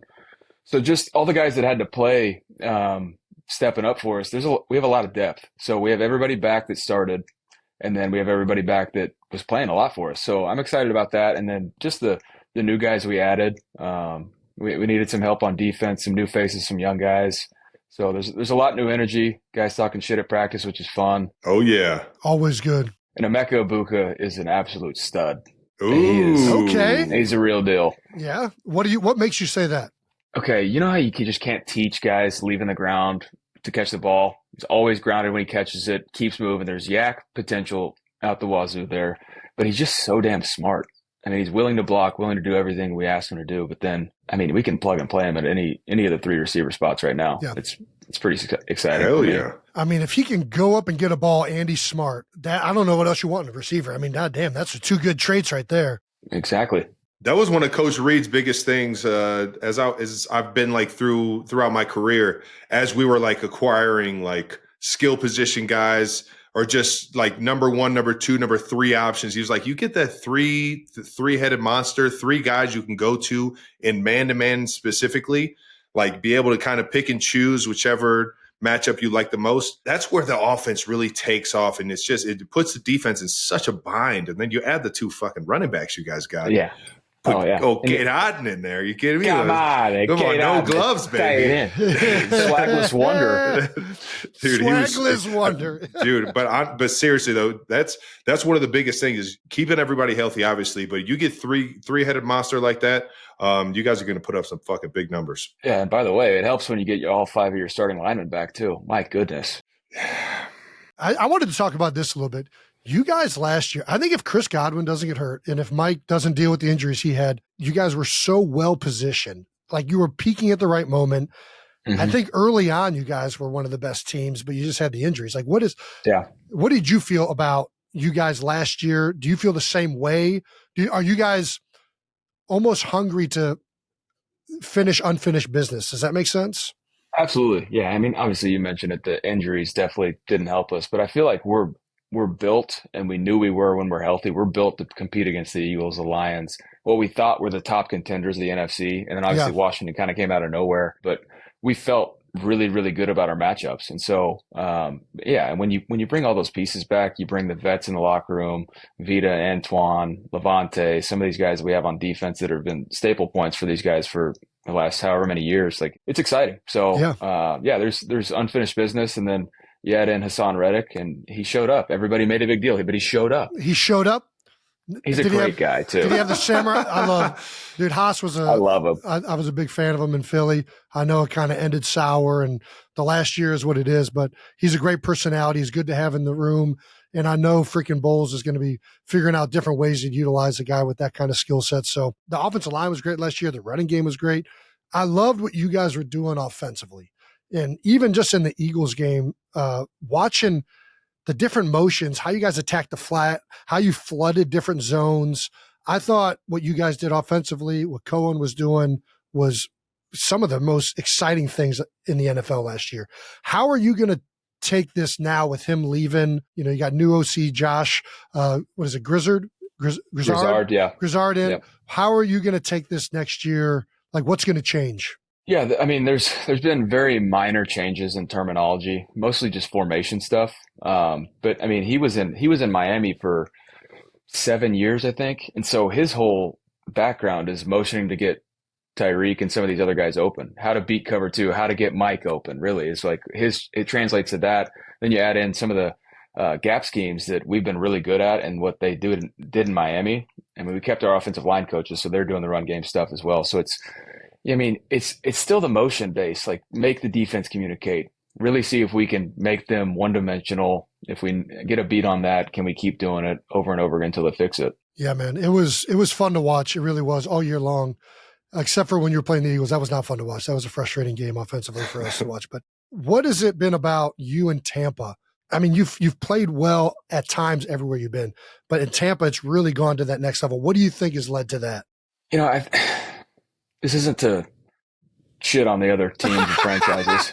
No, man, you already know. But, man. You got to do it. But like when you step in and your GM and your head coach say, "Hey, just be you." Yeah. After I've been told at every stop and everywhere I go, "Hey, you need to tone it down a little bit. You need to be a franchise quarterback." It's just not who I am. Like I wear my emotions on my sleeves. We've hung out. You guys know me. I'm going to talk shit. Yeah. I'm going to do whatever. But when it's time to turn the lights on and go do something, I'm going to do it. So when I stepped into the building, they all told me to just be myself. And so it's been, not to say like comfortable, but it's felt like home since the beginning. And that's as awesome. A quarterback that's been through a little bit of a journey, you can't ask for anything else. Hell yeah. Hell yeah, dude. Well, talk about a guy that's being himself, man. Liam Cohen, he took a little bit of heat over there at the Duval over there. No, I've heard through a lot of guys. Heard through a lot of guys. He's a great dude, man. What was he for your career last year in Tampa?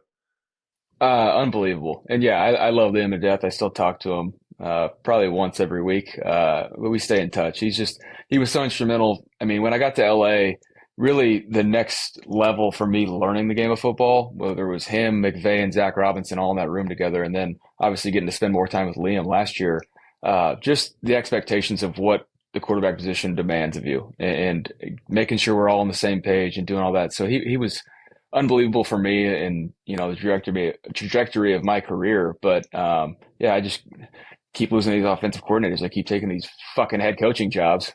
Hey, that's what happens when you're a really good quarterback. They keep stealing those. They think they're the reason. We all know it's Baker. Baker's out here dicing it up out there. I'm the problem. They might be the reason. I don't know. No. You've been through a lot of different coaches, a lot of different OCs. What, in your opinion, is the most important thing when you have a new OC coming in to establish the offense? Obviously, you guys have been in this for a while. The egos, putting your ego to the side. How do I drop that?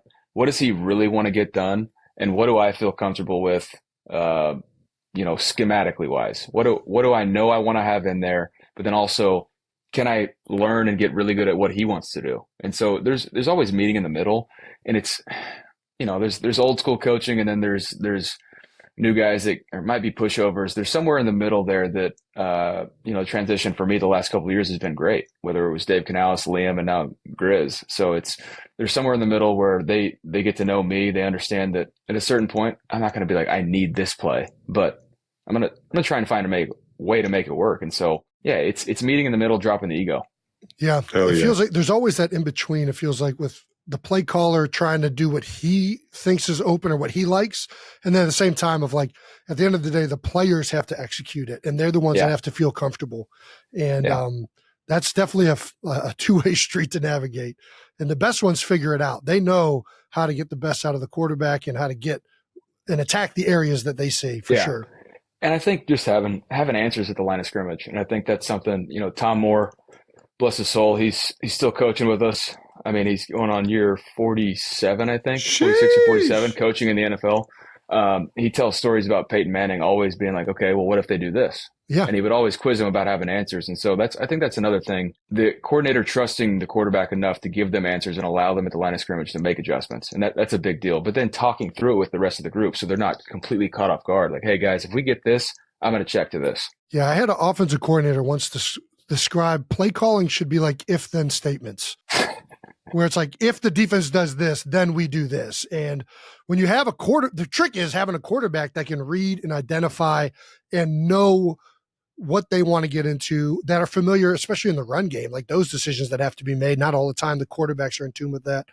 How much freedom do you get in Tampa? Like, are you changing route concepts, protections, run play? Are you doing all of it, or is there like kind of like a system within you and what is it, Barton, the center, or the other coaches on game day? How does that work?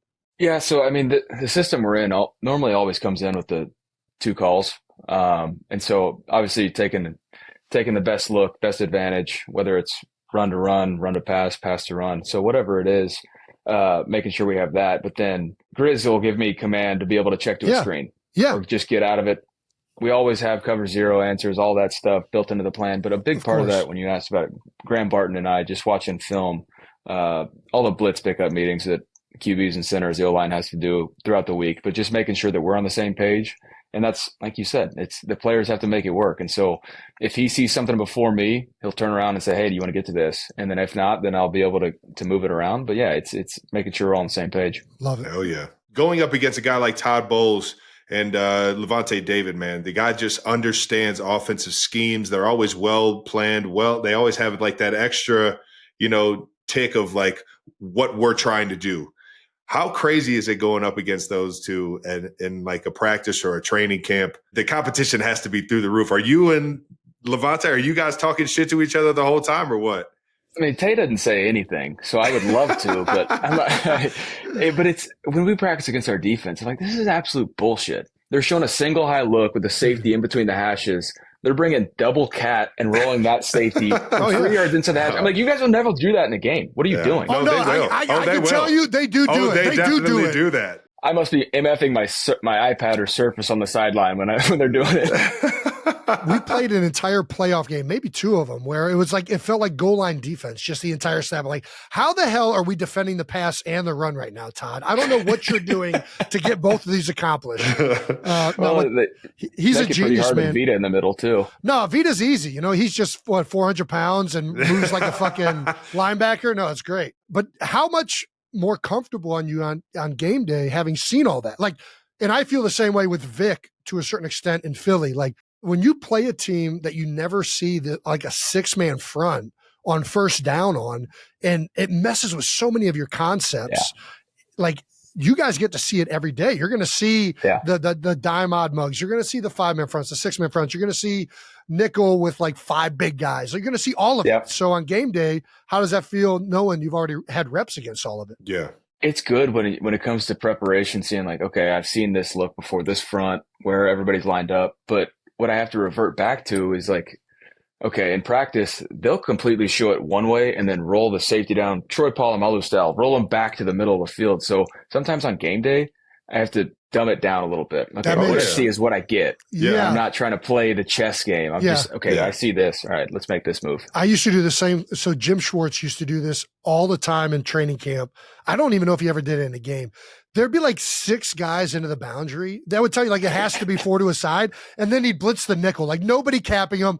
So like it took me like 2 training camps to figure out that every time they did this, it was a nickel blitz. So then I started picking it up. And Jim's like, there's no way you see that in a game. I'm like, there's no way you're calling that in a game. Like, what are you talking about? Leave the slot wide ass What open? are we talking about? Man, we're taking chances. We're taking chances, But it's the same thing. You would get into a game, it's like, oh, wait, no, now this actually is coming from the boundary. It's Jim Schwartz. Yeah. But you already know, Spags is another one where he'll throw something wild at you, and he'll disguise it really well. And what it really trains is those instinctual, the quick wit and instinctual decisions to not fucking panic, not be like, oh shit, that's not it. What is it? And like now you're like 2 steps behind in terms of your rhythm and the concept of the play.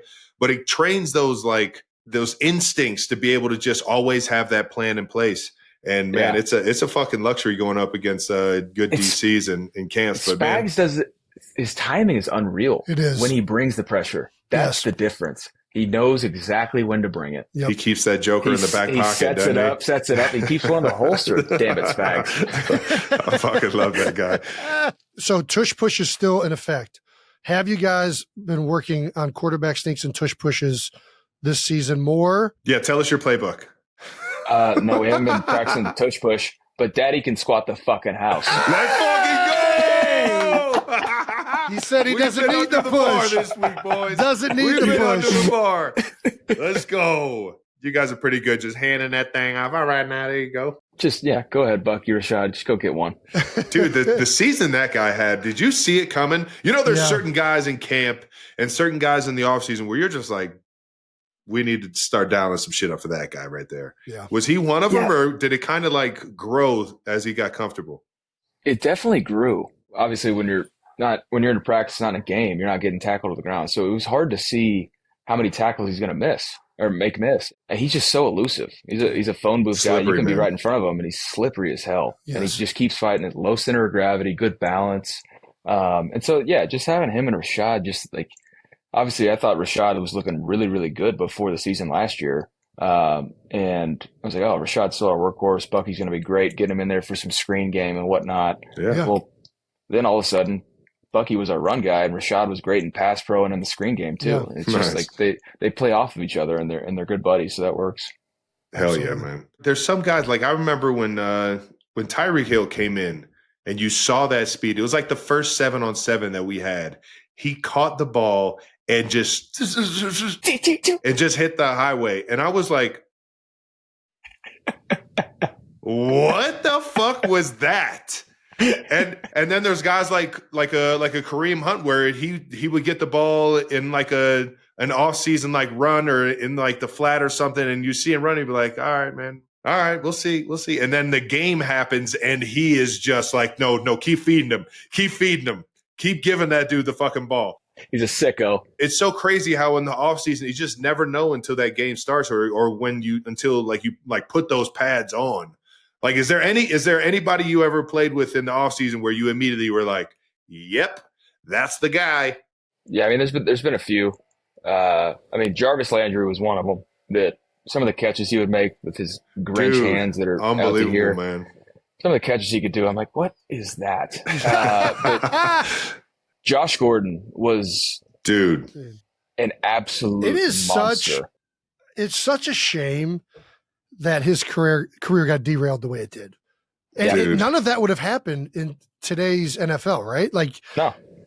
It's, I don't know, man. It sucks. He was such an electric player for Cleveland. Seemed like a great dude, too. Great dude. Yeah, we had him in KC for a while. He's a great dude. Yeah. Let me ask you this before we get to the career rewind. How can we fix the quarterback situation in Cleveland? What is going on, Baker? The jersey is now a list of 25 people. Is it a curse? Why can we not get this right? We draft you, the best quarterback in college history overall. What's going on? What's happening? Listen, I plead the fifth, but I don't know. When I was healthy, I was starting to get pretty damn good there. There you go. Not my problem anymore. All right now. Well, let's take a little career rewind and take it back to college, man. You walked on at Texas Tech, and everybody knows this now. You hosted Pat Mahomes on his official visit out there. He had a good time. You had a good time out there in Lubbock, Texas. What made you want to go to Texas Tech? Well, I was honestly in-state tuition. Yeah, there you go. I had a couple scholarships, but I wanted to play big D1 ball. Cliff Kingsbury had recruited me when he was at Houston, and then Eric Morris, who was the offensive coordinator when I got to Tech, was with Mike Leach at Washington State, and they had offered me. So there was a couple familiar faces. The quarterback that was before me in high school was also at Tech, so I was like, okay, familiar people. System's going to be easy to pick up. I'll be all right. Hell yeah. So I just took a chance, and I was going to go play baseball too. How about it, man? The guy, what can't he do? I can't play basketball. Basketball is not good. Not good. What position were you on the diamond? I played anywhere, honestly, in the infield. But I just like to hit. Swing lefty. Quick first step to first base. On base guy. You swing at the first pitch guy, or you kind of like take the first pitch, kind of wait to see what you're looking at? Come on now. You don't take the first pitch. It's an old school mentality. Come out, swing it. I'm fucking hammering the first pitch. Fastball. Know it's coming. I love it. Especially when we were younger. So you walked on at Texas Tech? Yep. Walked on at Tech. When you said you had other offers, were they Division like 1AA, Division 2, or these are other like 1A? Washington State, Jason. Washington State? Washington State. My first one was Rice to play baseball and football. Okay. Ooh. And I think Army, New Mexico. Shout out Lobos. Yeah. Okay. Washington State and Florida Atlantic.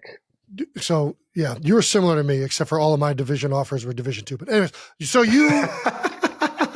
I think you're doing all right. If the NIL thing would have been different when you were coming out, would you have changed anything? Would you have maybe gone with because now you can transfer. If you play well at like one of these lower tiered like schools that aren't in one of the bigger conferences, you can. Jason, he did transfer. Well, yeah, but I mean, that wasn't. It was a different. It was a different. I had to sit out a year though. Exactly, it was different rules. Good point. Good point. Talking about different rules. I don't think it would have changed my mentality. I still wanted to play big time ball, and I'm pretty damn happy I don't have the NIL thing. I might be dead if that money was coming in when I was in college. Are you kidding me? If I would have got anywhere, some of these dudes, we're talking to some of these guys at tight end U, some of these guys are getting $100,000, $200,000 worth of NIL. Dude.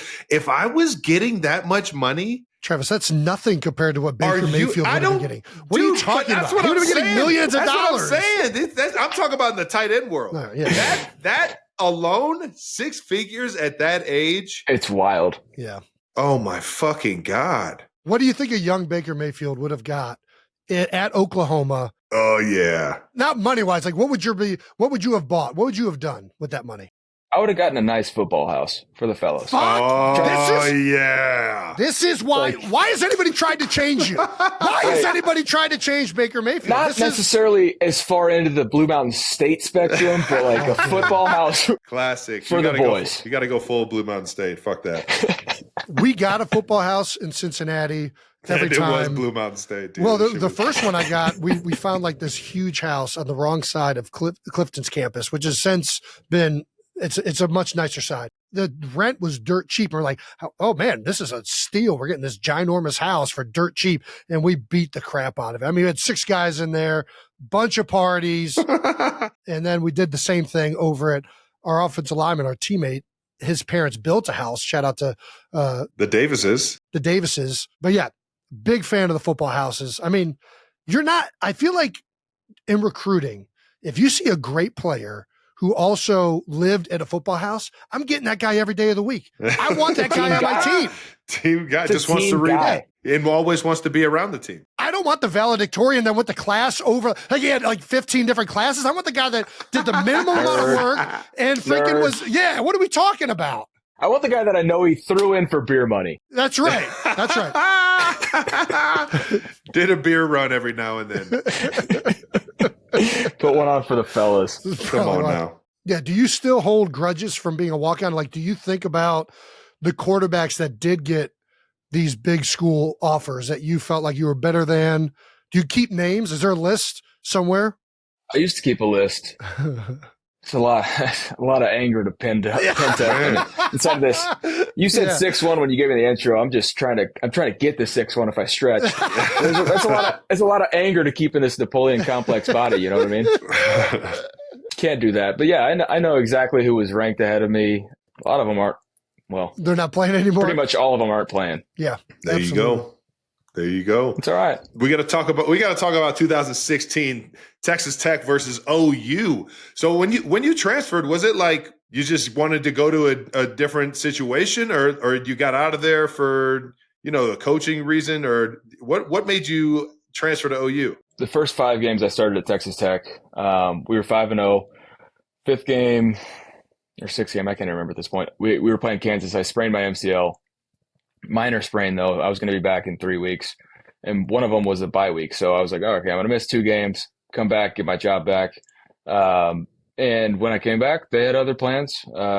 Davis Webb was playing, starting, and they just said they were going to roll with him. And I was like, okay, well, I'll just sit here and wait it out. We started out 7-0. So Davis won 2 games bye week, and I was healthy to come back the next one.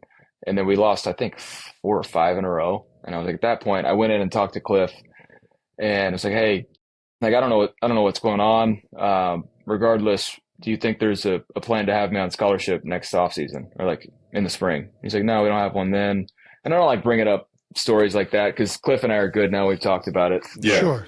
And he was like, no, we don't have one in the spring, and we're still working on one for the fall. I was like, what? I thought I was your fucking starting quarterback. You don't have a scholarship? Yeah. 5-0. What are we talking to? Are you talking 5-0 in the Big 12? What are we doing? Yeah. At that point, I was like, you know what? My heart was never in it at Texas Tech. I just went there because it was convenient.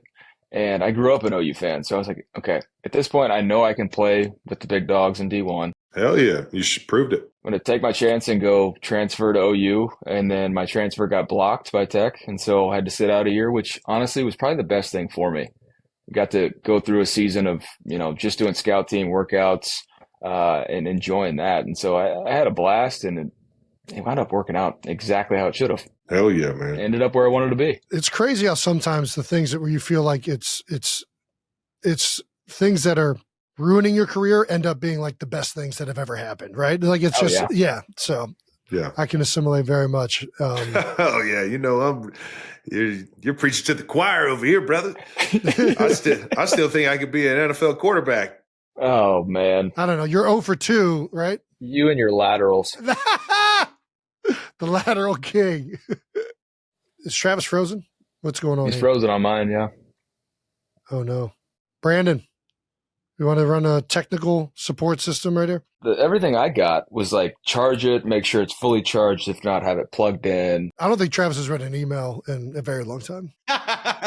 You might be a West Coast, but the problem is your fucking shirt. What are you wearing? Hey, let's talk about it. What do you mean? What do you mean? What do you mean? So he lives on the West Coast. Intern Brandon is from Texas. So it's not a. That's right. Where are you from? That's just outside of Dallas. Frisco. Oh, Scotty Scheffler guy. Dallas I'm a area. Scotty Scheffler guy. Horns. Oh, yeah. Oh, yeah. Whatever. You're not my problem till October. All right. Well, Travis, welcome back. Oh, sorry, boys. Got that laptop plugged in. I love you. He's already. He went out. Oh, he's already. frozen again. God damn it! Oh, fucking guy. Are you serious? We had a good run there. Can we get him some new Wi-Fi? Every season of the show, it's just a limp to the end. We're getting there. We're gonna make it. We're gonna make it fast. This All fucking episode's electric so far. So I it's feel great. good about it. So I mean, keep going. 2016 Texas Tech OU, the most legendary offensive football game known to man. Patty Mahomes versus Baker Mayfield. You got to tell us, what was that game like while you were actually in it? So, like, my first time back to Lubbock as a player was crazy. And, like, the fans were chanting F you, Baker. And, like, there's probably, at the Jones, you can probably hold 68, 70,000. Okay. I bet 45,000 of them were chanting F you, Baker. You can hear it on, like, the TV copy. It was good. It was electric. It's got to get you fired up, though. Oh, nipples could cut glass on those.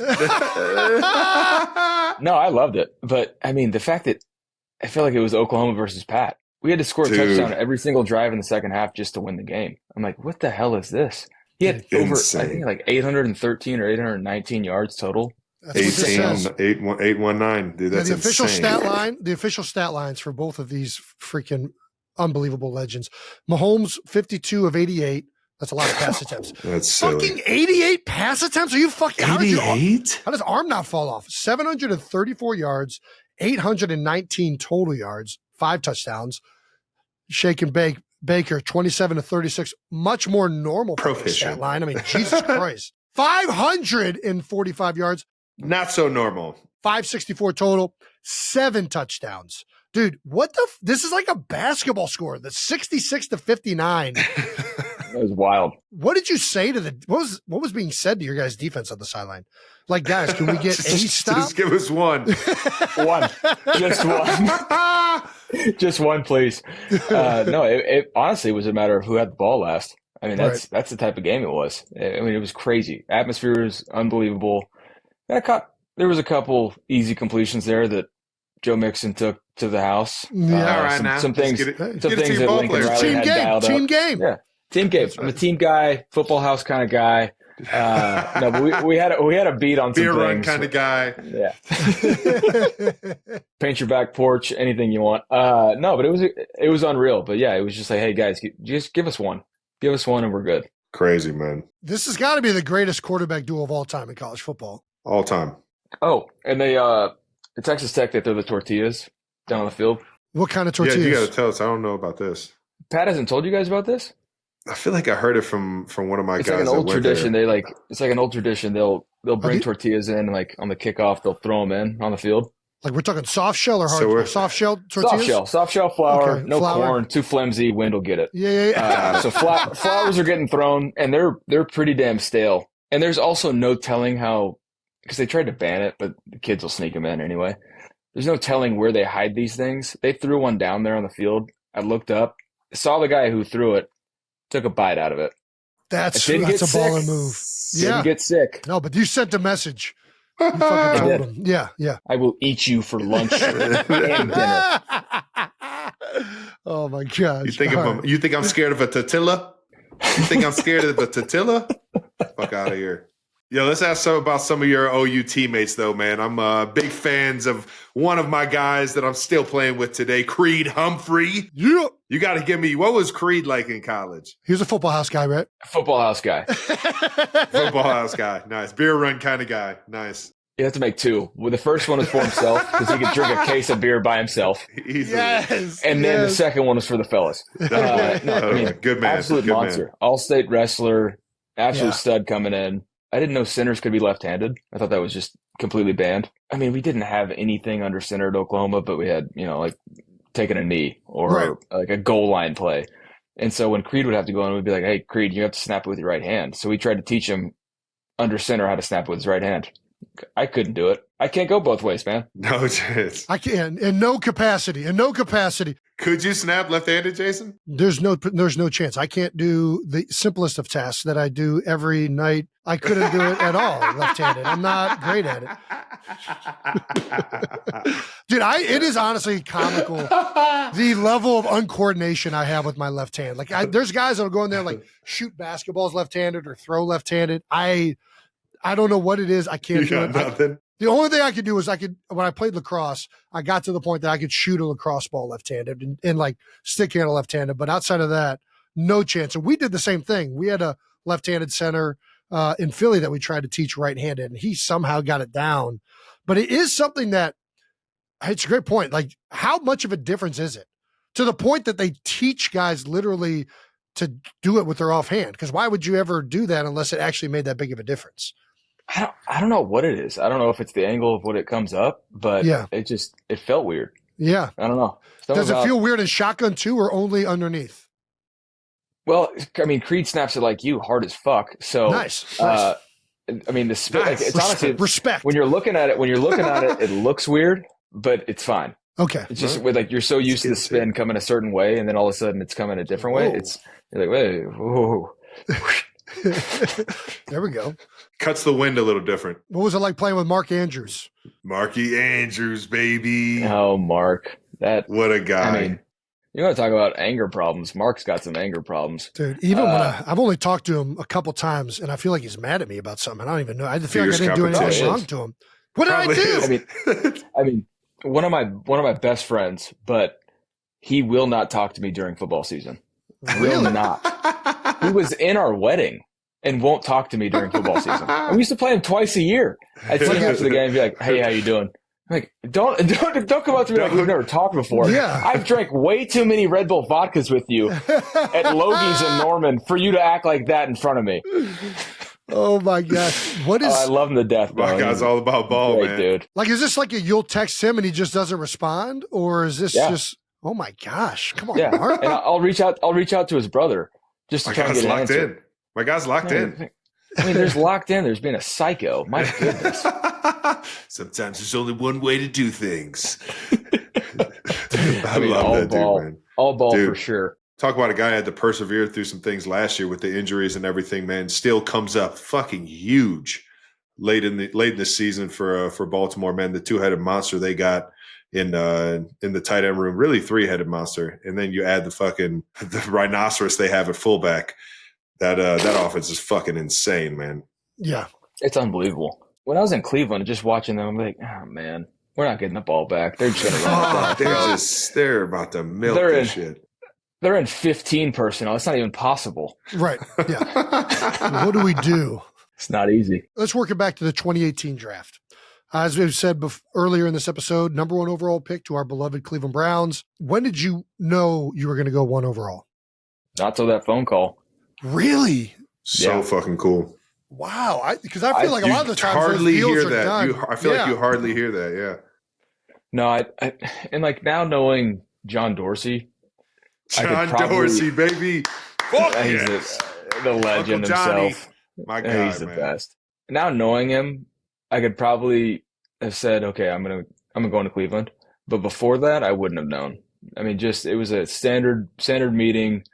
And I say that because Dorsey at the combine. So when I got arrested before my senior year in 2017. No. I was in Fayetteville, Arkansas. A little dose of public intoxication. Yeah, that's not a restaurants are in public. You should be able to drink. Yeah. Would you have a few too many at Arby's? I mean, Applebee's? Fuck. Arby's. I don't know where I was, man. Listen, if you have a few too many at Arby's, that is a red flag. If you're drinking at Arby's, wait, can you even drink at Arby's? No, you can't. That's why it's a red flag. Yeah, I meant Applebee's. My bad. Yeah, I know. But when I walked in at the combine train station interview, and I mean, everybody's in that tiny little room, jam packed. I walk in. First thing I hear is, "You like food trucks?" Because I got arrested right after going to a food truck in Arkansas, and it was Dorsey. And so now knowing that, he was probably just seeing how I would react. Yeah. Like, all right, whatever. Yeah. Of course I love food trucks. Yeah, what do you mean? love them. What are you talking about? Street meat can get a little dicey. Come on, Travis. You Street don't do meat can food get trucks? a little dicey. Depends on if I'm publicly intoxicated or not. Dude, I'm not going to lie. I would go up to damn near any food vendor. All right. Other first round quarterbacks drafted in that draft. Dude, hell of a draft. Are you kidding me? Sam Darnold, number 3. Josh Allen, number 7. Josh Rosen, number 10. Lamar Jackson, number 32. That's a hell of a fucking draft class for QBs. The squad. Isn't it funny to think about they were going to fucking try, everybody was trying to convince Lamar to not play quarterback. Isn't that fucking hilarious? Wild. I mean, holy shit.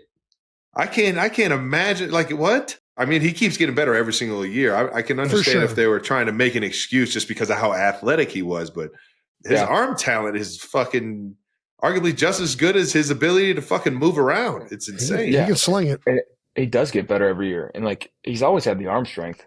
And also, when you can't tackle him, you throw it wherever you want. There you go. It's just gotten better. He has made people look straight stupid. RIP to Josh Rosen, just telling everybody there's nine mistakes ahead of him. Dude, I feel like one of the last times I saw fucking Johnny D, he was working Josh Rosen out at UCLA. And guess who was running routes for him? Terrell Owens. Oh, wow. T.O. was out there running routes for Josh Rosen during his, like, pro day. Yeah. Which T.O. could still run some routes. He can still, listen, the go ball, how? Give him the go ball all day. He can still hawk down a go ball. I promise you, man. I'll see him in passing here and there because we got the same trainer out in L.A., and he'll let me know, like, hey, man, make sure you let Big Red know I can still run routes. I'm just like, I will, dude. I've seen it, dude. It's like a lot of these old guys will say that, like, I'm good for one game, and then T.O. is like full on, like, no, I could play a whole season, guaranteed. You were claimed off of waivers by the Carolina Panthers, then played a game in 48 hours for the Los Angeles Rams. Dude, that game was so electric. Not only played, won. No, not just one. Leading like a 98. I was about to say, leading a fourth quarter comeback. Dude, that shit was so fucking epic. I was at the house jumping through the fucking roof like, get a bank, throwing fucking dimes all over the field. I think, what was it? Jefferson, I think was your Van Jefferson, yeah. Dude had a fucking great game. You guys were connecting all the time. How crazy was that though to come in fucking midweek? Like wild.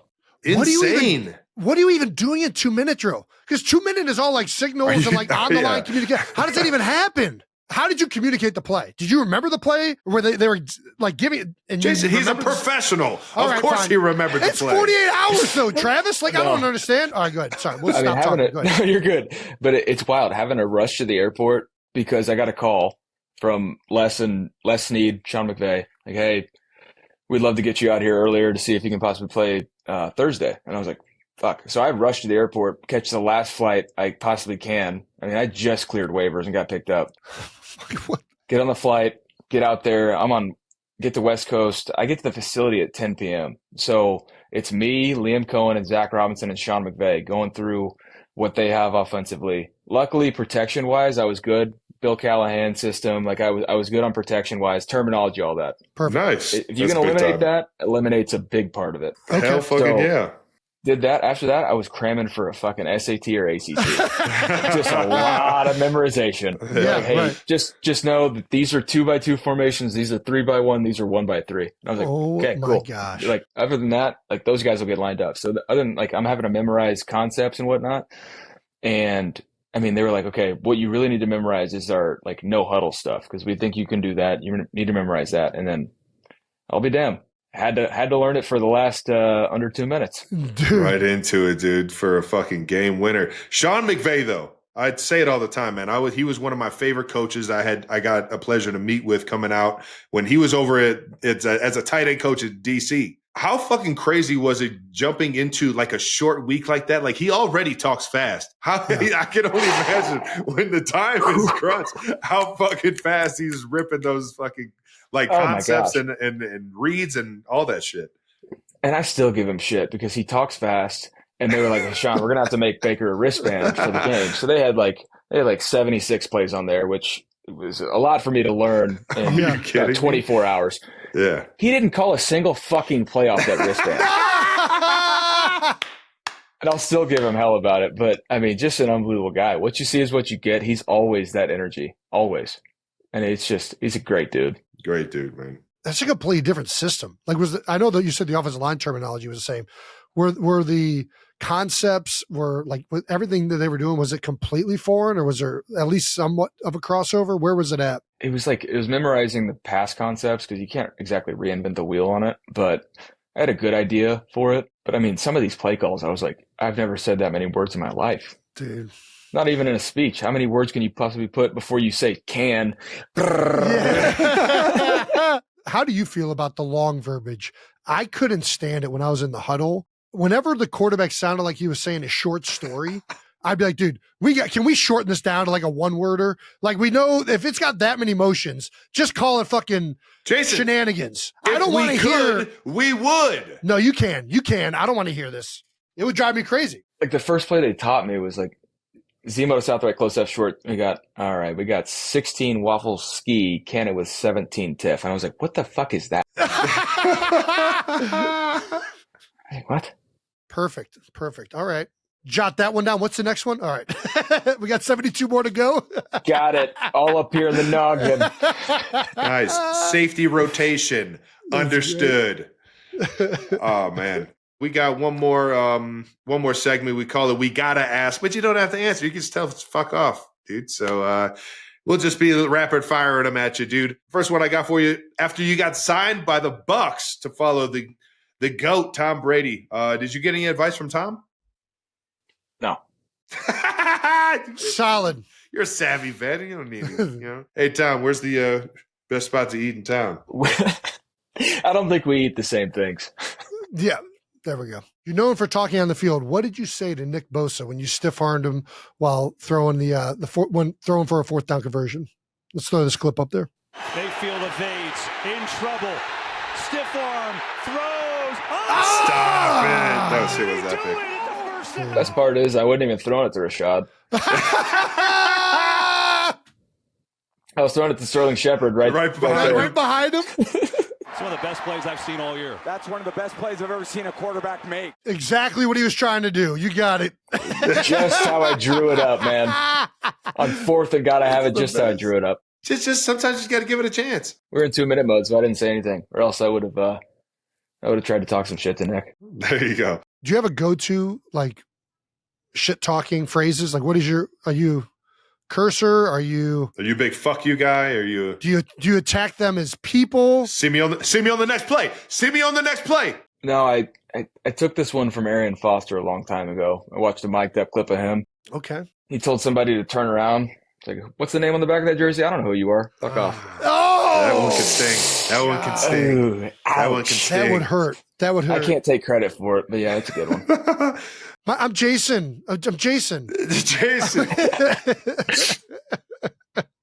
Last season, you dialed up a play to give Mike Evans his 11th consecutive 1,000-yard season. God, this was an awesome fucking moment. If that play didn't work, you got to keep coming back to him, though, right? For sure, right? Well, here's the thing. We had the game sealed. We should have been taking a knee. Yeah. Oh, yeah. Yeah. No, we threw the ball in a must-knee situation with the playoffs on the line. Ooh, We're up. That makes it dicey. Say this gets tipped, pick 6. Oh gosh. Yeah, I'm seeing this now. That's an aggressive move. I wish it doesn't do it justice with the fan reaction, the sideline reaction, that video. Unbelievable. But how much it meant for Mike, how much Mike means to the community, the coaching staff, the organization, like that says it all. To throw the ball when you're going to the playoffs already, to throw the ball and risk something to get somebody an achievement to tie Jerry Rice. I mean, that guy is an absolute stud. Absolute stud, man. Mike, I've only had the fortune of playing with him in Pro Bowls, but you can even tell just in those settings, freaking great teammate, man. That guy has great energy, awesome personality, a guy that you would love playing with, and you could see it in those reactions. Like, everybody was so juiced about it. So that's awesome, man. Hell yeah. Yep. All right. Who's the better dancer? You or Travis? Come on, man. What? I mean, Travis has more practice now with the background choreographers, Yes! T Swift. Yes! If we're talking natural abilities, I got him. You do. Now, rehearsals and stuff, he might have the upper hand. I don't know. Yeah. We could he's figure something out. rehearsals. He's had professional work. Practice? That's what he's talking about. You Practice? talk about practice? Come on now, babe. I'll just go out there and wing it. We both have a little rhythm. Come on now. The best one is the one that showed everybody you could dance back at Oklahoma. How often had you guys done that at Oklahoma, just fucking around with the boys? They knew I could dance a little bit, but then that was we went to Disney. This is the year I sat out. So we're playing Clemson. I'm doing nothing. I'm just on a free trip to Disney. We're hanging out. Intoxicated, enjoying my time. Not legally at that time. But the kids were doing a little dance circle and both teams were around. And then all of a sudden it escalated pretty quickly. They threw the little white guy in there. And you know what? Come on now. Hey. Had to shake it up. That's right. Had to hit that shit. What's tougher, though, being an NFL quarterback or being the father of a 1-year-old? Father of 1-year-old's easier than being an NFL quarterback. Now, when she gets to a certain age, that answer is going to quickly change. Oh, yeah. I'm not looking forward to that. I got 4 girls, and they're going to be in high school pretty much at the same time. I might just – good luck, buddy. I'm going to unretire. Yeah. At 50-something years old. Jason Kelsey's trying to make an NFL comeback. We'll get you. You're about 250 now, so you can't go back to center. We're going to get you over here playing some tight end, bud. Come on over to tight end. We'll teach you tight everything. Dude, exactly. Wait till they start turning 2 and then they don't listen and freaking it's it'll be fun. No, it's great. And then they don't listen. You got disobedient kids, Jason? No, they're not disobedient. I know it's not Kylie's fault. Yeah, well, it's definitely not Kylie's fault. All right, you started the Baker and Emily Mayfield Foundation, where one of the things you do is give out walk-ons, scholarships, which fuck yes. Awesome, man. What makes a Baker Mayfield walk-on? You know, we obviously, when we send the thing out for applicants, read through all the letters and seeing the stories of resilience, what people had to go through, whether it was upbringing or in a tragic event they had to go through to get to where they're at, just following their dream. And that's the biggest thing. So our motto is to try and level the playing field. Obviously, college landscape nowadays is different with NIL, but for some of these walk-ons that are true walk-ons in other sports and everything, just to try and find the person that deserves it the most. And then also when we get the finalists, trying to reach out to people and see if is their story true, just to make sure, verify it. It's probably smart, yeah. Yeah, and just to be sure of that, and so trying to level playing field for people that really deserve it. Dude, I think that's awesome, man. My favorite videos every year in college, and we were fortunate to be a part of one with Drew Brees of Cincinnati, where we awarded one of the Bearcats a scholarship. But dude, seeing those videos of a guy that's been busting his tail, especially like an older guy that's kind of put in a few years, anybody who's getting a scholarship, you could see the whole team erupt because of how much everybody's behind it. It's not unsimilar to what happens with Mike Evans when you get these kids, and those are my favorite videos every year. So great job to you. Great job to your wife. That's tremendous, man. Good shit. Appreciate it. Yeah. Love it. What is your welcome to the NFL moment? Actually against you boys in the preseason. Yeah. Fletcher Cox threw me like an absolute rag doll. I mean, He's a strong motherfucker. Welcome to the league, bitch. I was like, oh my. Dude. In the preseason? In the preseason. Bro, Fletch. Oh, damn. That ain't right. Fletch, for some reason, would do that with young guys. Why was he playing in the preseason? That's my biggest question. You got to ask Jim. I don't know what Schwartz he was doing with that one. But dude, so I tell people this a lot. I've noticed two people's grip strengths, like when they've grabbed me in my entire career. One of them was Clay Matthews. For some reason, he grabbed me. He was like head up in like a goal line play, and he grabbed my shoulder. But I was like, why the fuck are this guy's hands so strong? Because he wasn't even that big of a guy. And then all of a sudden, Fletcher Cox, we draft him. He comes in, and he would grab me with his hands, and it felt like the most emasculated I've ever felt. Like, this guy could do whatever he wants with me right now. So you can have your way. Yeah. Clay was just used to putting that thing in a ponytail. You had the grip strength to put the band up. Whatever. That's where he worked it on. Oh my gosh, dude! I got another one. Hold on, real quick. Baker's frozen. Oh, he's back. Was he frozen? No, you're frozen, Brandon. You're frozen, Brandon. Oh shit! No. All right, I'm out. You got West Coast. God damn it! Yeah, that's right. On your ass. What is a Baker Mayfield taco? What's your favorite go-to kind of taco? Because I know you're a taco guy. Oh, I am. Are you food truck? Are you kind of like the upscale, like kind of trendy taco spot? Are you like they better not even be speaking English in there? What kind of tacos are you getting? I hope they don't speak English. Right? I want the greasiest of greasy. I want to taste all the flavors they've had on this cast iron they got going back there, the flat top. I want to see all of it. Yes. You better not have any food allergies at the food trucks I'm going to. Every cross-contamination out the ass. I want all of it. You corn tortilla, flour tortilla, it doesn't matter. Will you eat all of it? Well, my body's a temple, so I'm corn tortillas right now, but flour's preference. The older we get. Oh my gosh. I used to be able to eat anything. It's bullshit. 92%ers, Baker Mayfield. Appreciate you coming on, man, and giving us the time, the stories, brother. And can't wait to see you guys out at Tahoe, man. It's going to be a fucking blast. Over under 30 beers a day. Dude, it's going to be over 30 at the Lucky Beaver alone. What are you talking about? There we go. Let's go. All right, brother. We'll let you get out of here. I appreciate it, guys. And that does it for our interview with Baker Mayfield. Man, shake it, Bay. Can't wait to see what he does this year in Tampa Bay. It's been awesome seeing his career get rejuvenated down there in Florida. Yeah, and everybody's healthy down there in Tampa, man. Everybody's healthy start of the year. They had a very good team before guys started going down last year. If they can stay healthy, they can cause a lot of problems in the NFC. That also wraps up this season of New Heights. How about that? Year 3, baby. It's insane to think we've done this for 3 years now. It is Quick great. shout out to Adam Sandler and Baker Mayfield for joining us on this episode. New Heights will be back to kick off the NFL season August 27th. In the meantime, we will be releasing best ofs weekly, so check those out. Also, make sure you subscribe on YouTube to the New Heights channel. Follow New Heights on the Wondery app or wherever you get your podcasts.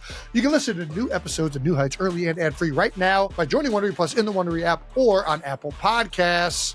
Once again, New Heights, a Wonder show produced by Wave Sports and Entertainment and brought to you by the General Mills' favorite cereal brands. That's right. Follow the show on all social media at New Heights Show with 1S for fun clips throughout the week and all those best ofs clips that Jason was just mentioning.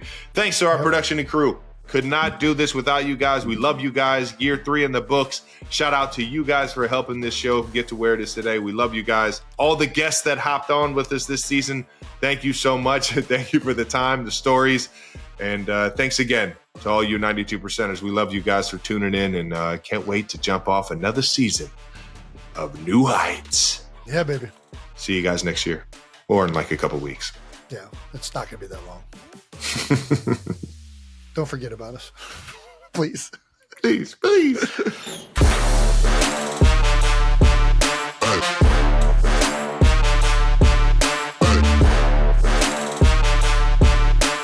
What's the next thing we can spend on a corporate card as the NFLPA to be more ridiculous? That's one of my favorite segments now. Can we use any of that? We need a woman's voice. What can we use any of that? Dude, this is like the one recording Carly's not on and we fucking immediately go that Honestly, though, she would be worse about it. She's a degenerate. She would be way worse about it. Carly would be pro this conversation. Carly's not the voice of reason you think she is. From what I understand about Carly. No. She would not be helpful in the situation. Okay, Maggie said it's not that bad from a woman's POV. Okay, Maggie said not that bad. We'll take it. Please send all tweets. I think we'll take it. If you do think it's bad, please send tweets to Jay Chatsky on Twitter. Not me. I don't want to hear about this one. What does McKenna say? McKenna, what's the ruling? There we go. Yeah. Oh, all right. I think that's a thumbs up. There we go. Is Bambi even a good name for a stripper? I don't even know if that's good or not. Dude, it was perfect. I'll say it's a good fake stripper name. It's like what people like. It's imaginary. Yeah, it's good. Yeah. It plays as that you think that's what their names are. Yeah, it plays innocent enough. If you named like a real one, I went, uh-oh. Damn it, Jason. That shit was fucking gold, man. Move your tits. I'm trying to show a graph here. What if they have their laptops out? Yeah, crunching numbers.